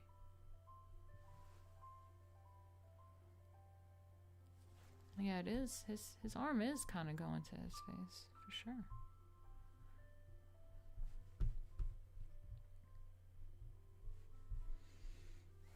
Oh, fuck. Now I'm getting nauseous. I almost made it all stream, but I'm doing okay. I just sometimes don't feel well.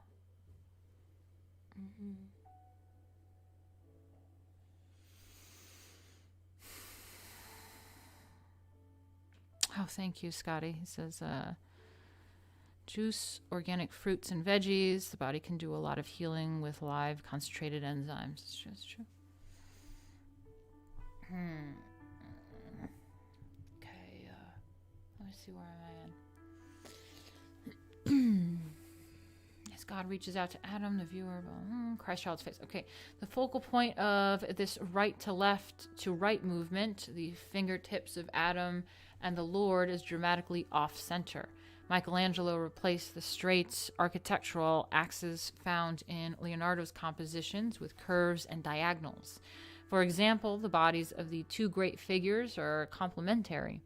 The concave body of Adam fitting the convex body and billowing cloak of God. Thus, motion directs not only the figures, but also the whole composition. The reclining positions of the figures, the heavy musculature, and the twisting poses are all intrinsic parts of Michelangelo's style. Let's look at it again.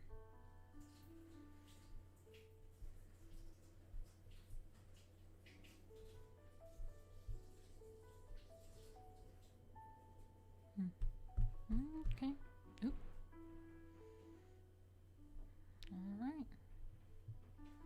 Drink more water, says Montes. Yeah, try meditation deeply. Yeah. And your stress will be dramatically reduced. Also, personal recommendation, buy a little bottle of kefir. It has worked for me a lot. Kefir, really, like the dairy product.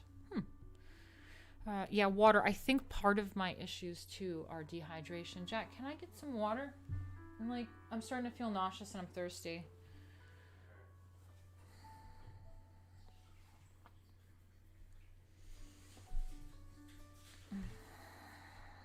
Okay, almost done here. We got the last judgment now to do, and that's that. You have lemon, yeah. So then there's the last judgment. I wish I could bring this up for you guys. I might just look it up on my own later. You guys can do it too, but I am very curious about the rest of these Sistine Chapel things. But yeah, so after the death of Julius II, Leo the 10th, kefir will make you super gassy. Oh, thank you.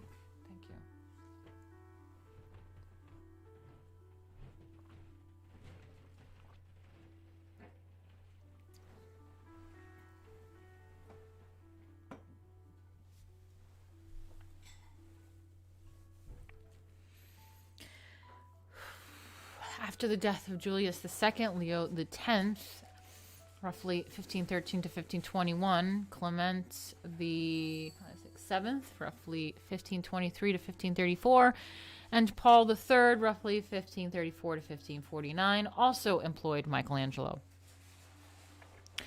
Among Paul III's first papal commissions was Last Judgment, a large fresco for the Sistine Chapel's altar wall. Here, Michelangelo depicted Christ as the stern judge of the world. Stern judge of the world.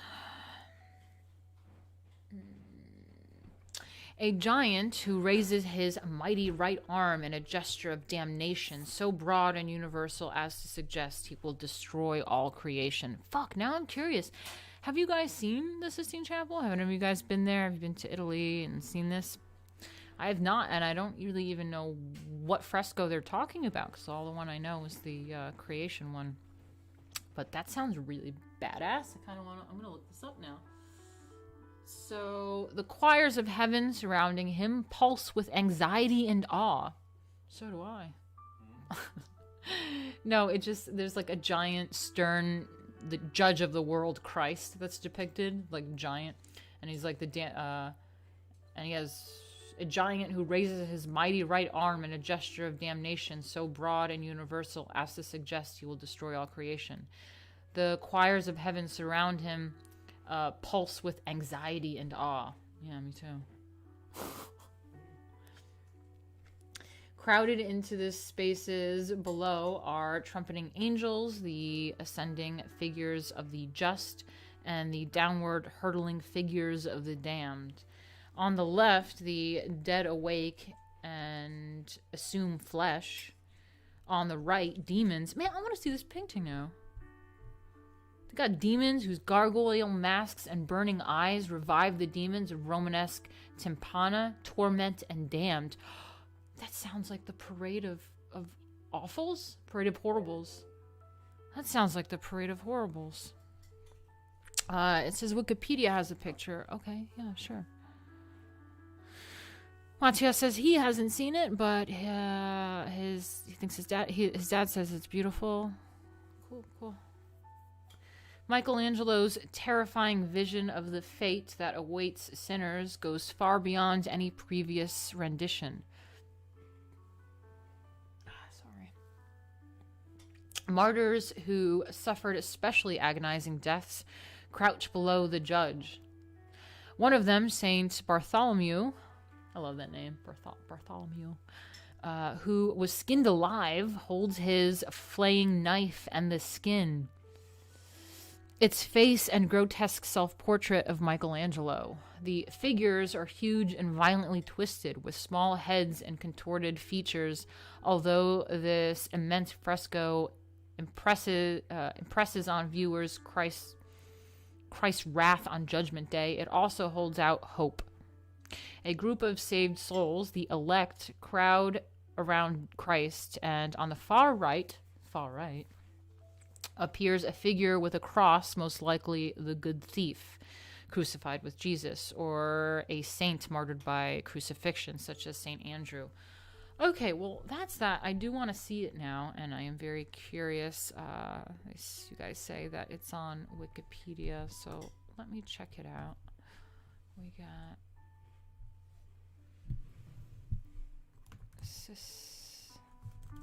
Sistine Chapel. What is it? Judgment Day. I'm really curious about what this looks like. Cool. Oh, you know what? This does look kind of familiar. Let me try to share my screen if possible.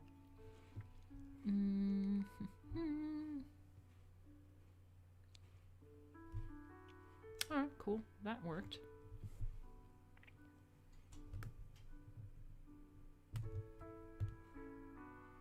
Oh, but you know what? Is this Bing? Yeah, I think it's Bing. Okay, good. Yeah, I use Bing for streaming because the way that the pictures show on the right side is absolutely terrible. So Bing is much better for my streaming. Let's see, we got images. Let's check this out. Can't see that very well. There we go. Well, where is this giant Christ? It doesn't really look like what I thought reading about it. I guess. Alright, I guess. Where are these grotesque demons and shit? Is this the right one? You know what a grotesque is, right? What do you mean? It said gargoyles. Oh, I see the guy with the skin. Yeah. Grotesque, so what people think gargoyles are, they're not. No, that's literally what the book said. It said grotesque and gargoyles. I wasn't listening, I was just interjecting. I know. They literally said that. Do water out their mouth, don't they? Grotesques are everything else. I don't know. I see the guy with the knife and his skin, though. That's pretty cool. I like that.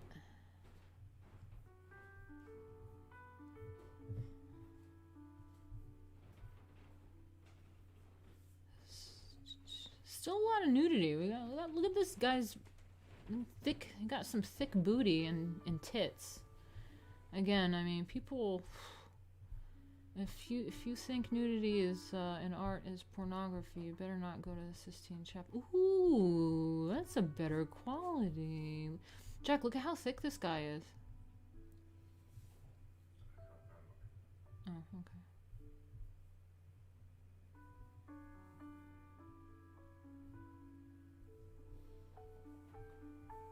Got her titties out. She's probably going to hell. That's probably why she's there.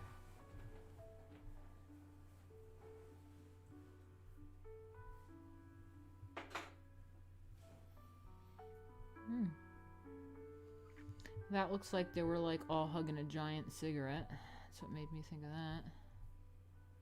Ah, there's the crucifix. Yeah, this is up atop in the heavens, so these are people that are going to heaven up here, which is the good thief, or Saint Andrew.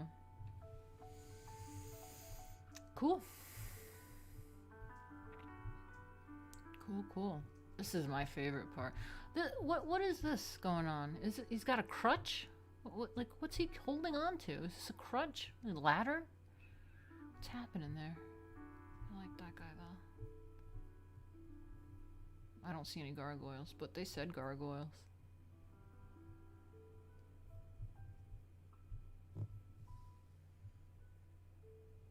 Mattia says, the book's description was slightly exaggerated, it seems. I think so too. I think thickness meant healthy back then. Oh yeah, he looked muscular. He was good. That looks like Ethan. That's funny. All right, cool, guys. Well, it's been over 2 hours, so I am going to get out of here, but I will just be here for a minute to check out any last Streamlabs or super chats or comments that you have, and then I'm gonna get out of here. But it's so nice to be back. It's nice to be back streaming. It really does feel good to do some art history, and I think everyone's really excited about that because the election kind of sucked, and I don't know what's going on. Jack, do you know what's going on with that? I mean, Biden's gonna be friendly, whatever. They're still fighting some shit though. There's still some legal battles. There's legal battles, yeah. The Electoral College voted for Biden, but there were all Senate electors who voted for Trump. So if the legal things work out, they can retrospectively vote for Trump. He could still become president, but it's very unlikely. Yeah. Well, I think everyone's ready to move on. And I've been saying since 2016 is that when Trump was elected, it was like, okay, we were trying to elect the concept of MAGA, right? Of making America great again. And when he was elected, it was like, okay, now it's time to MAGA, right? To make America great again. And my goal for the 4 years was to put to live in the world we want to create the world we want to live in, and that didn't really happen. We just sat around bitching and complaining about the left, just like it was Obama, and just a lot of grifting going on. But it's if everyone's sick of politics, it doesn't matter who's president. Just let's create the world we want to live in, and I am interested in art and culture and want to keep pushing that and keep learning. I think it's important. Education is important. And I don't mean institutional education. I mean even self-education. That's why we do these streams and we gather in the chat and we learn. You guys teach me how to pronounce things. I learn a new vocabulary word. We learn some new things in art history. And what's amazing about art history is that it teaches us about history. That's why it can be an elective at university for a history course. Because it's one of the, I think one of the only major things that we really have that tells us about history is art. So let's learn, let's become the people we want to become, let's create the world we want to create, let's consume other kind of content other than bitching about the left. So yeah, I'm not going to stream tomorrow. I have a lot to do, settling in here with Jack a bit and holidays and all that. But I will probably the following day, maybe every other day or something. But stay tuned. I'm not going to really be posting on social media, but I will post a link. So if you guys are not following, follow now, subscribe, hit that like button and the bell and all those things that you get notifications of the streams. Okay. That's it. I'll see you guys later. And I do appreciate you.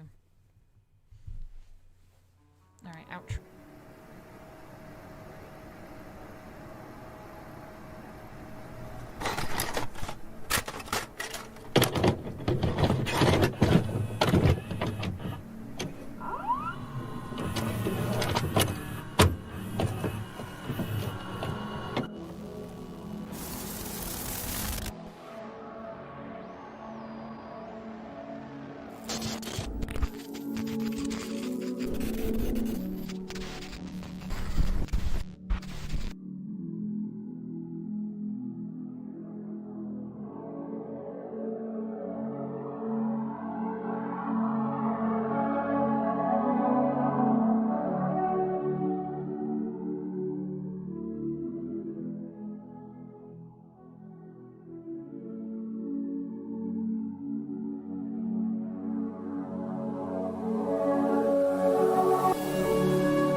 Real quick, I just saw my Streamlabs and I forgot to thank Fox Mulder. He is always so kind.